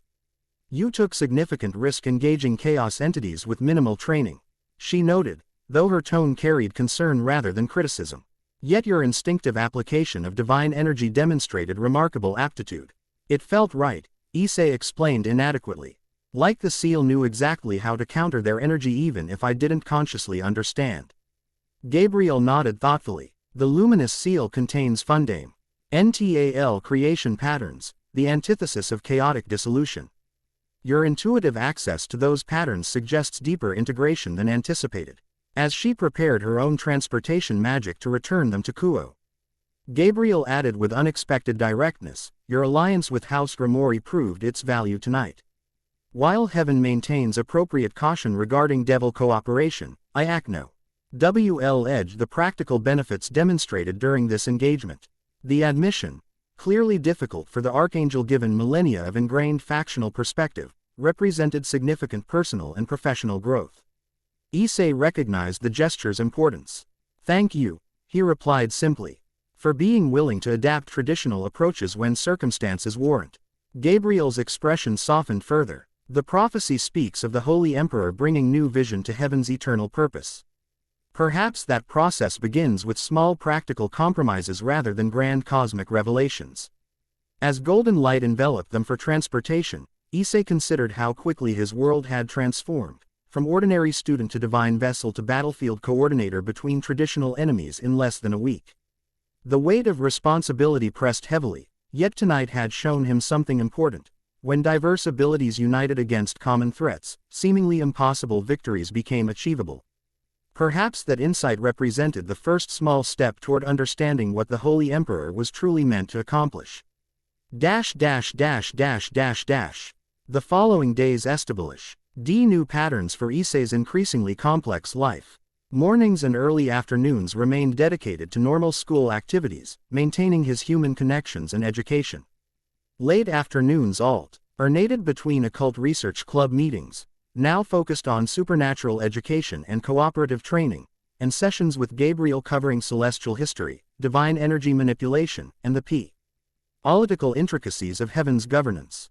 Evenings typically involved practical training, now conducted with input from both Gabriel and Rias's peerage. The initial tension between his celestial and infernal instructors gradually evolved into professional respect as each recognized the complementary value the other brought to Issei's development. Gabriel excelled at teaching energy control, spiritual discipline, and the theoretical foundations of divine power. Rias and her peerage provided practical combat experience, tactical flexibility, and exposure to diverse supernatural abilities at Issei would potentially face in the field.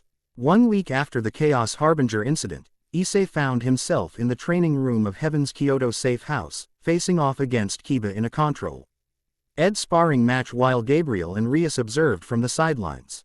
The night's exceptional speed presented perfect challenges for Issei's developing reaction time and defensive capabilities.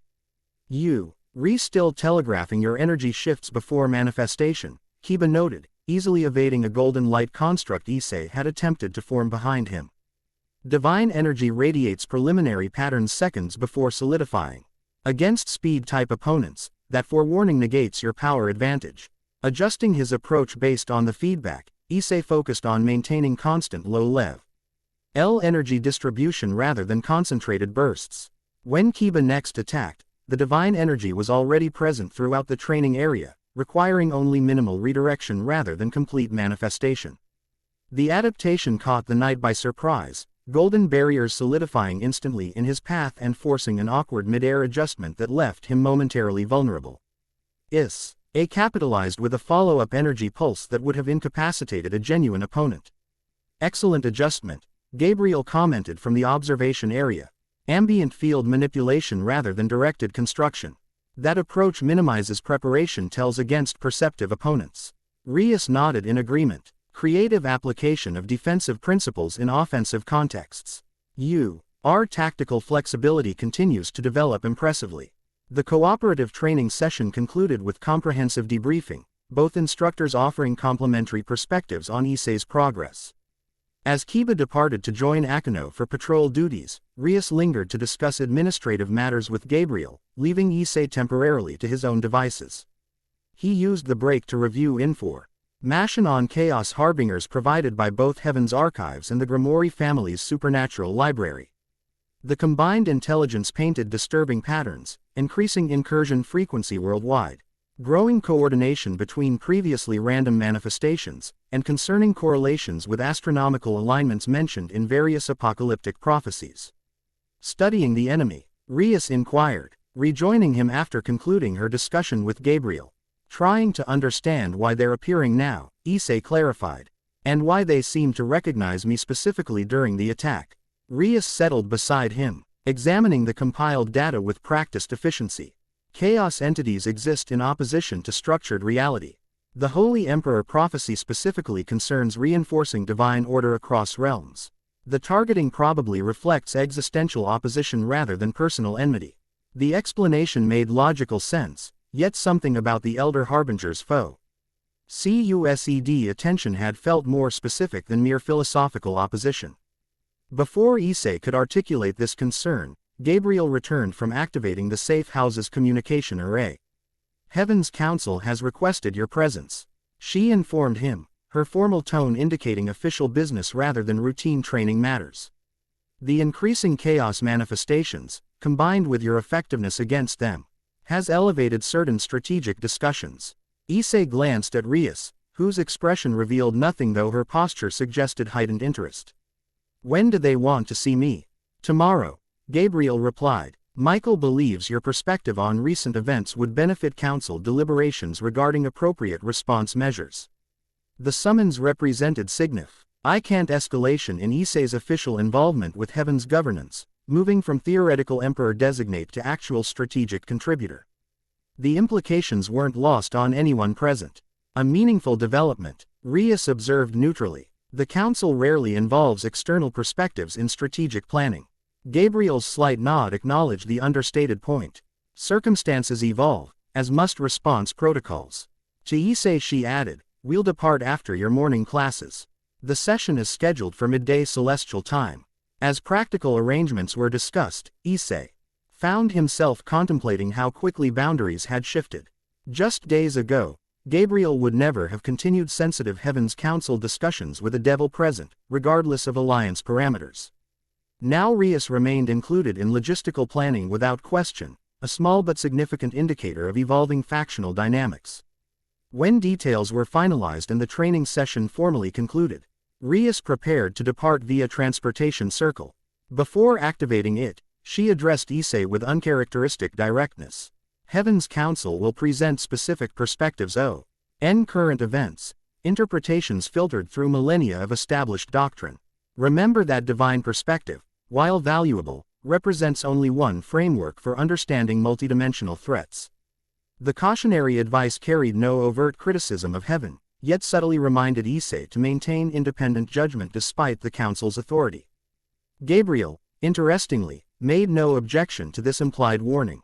I'll remember, Issei promised, appreciating the reminder to think critically regardless of which faction presented information. After Rias departed, Gabriel's formal demeanor relaxed slightly. She isn't wrong, the Archangel admitted, surprising Issei with her candor. Heaven's Council, while possessing extensive historical knowledge, interprets current events rough established theological frameworks that sometimes limit consideration of alternative perspectives. The self-aware criticism from a senior Archangel represented exactly the kind of institutional reflection Issei wouldn't have expected based on initial impressions of celestial governance. Perhaps Gabriel's close work with him was influencing her own perspectives alongside his development. Is that why the Council wants to see me? For an outside perspective, partially, Gabriel confirmed, though Michael specifically referenced your unique resonance with the chaos entities as primar. Why justification for including you in strategic discussions? The phrasing triggered Issei's earlier concerns about the Elder Harbinger's focused attention. Do you think there's something specific about my connection to the seal that relates to these chaos incursions? Beyond just philosophical opposition, Gabriel considered the question with evident care before responding. Ancient texts concerning the Holy Emperor prophecy include references to the Great Unmaking as a catalyst for the Emperor's emergence. Traditionally, these passages were interpreted metaphorically, referring to social or political dissolution requiring divine intervention. But now you're thinking it might be literal, Issei concluded. That these chaos harbingers represent this unmaking the prophecy mentioned. It's one possibility being considered, Gabriel acknowledged. The timing of your awakening coinciding with escalating chaos activity suggests potential causal relationship, though direction of causality remains unclear. The implications settled heavily on Issei's shoulders. If his emergence as Holy Emperor designate was directly tied to these chaos incursions, the responsibility for addressing them might fall primarily to him, a prospect both terrifying and strangely clarifying. Purpose, even dangerous purpose, provided direction his previously ordinary life had lacked. I should prepare for tomorrow, he said finally.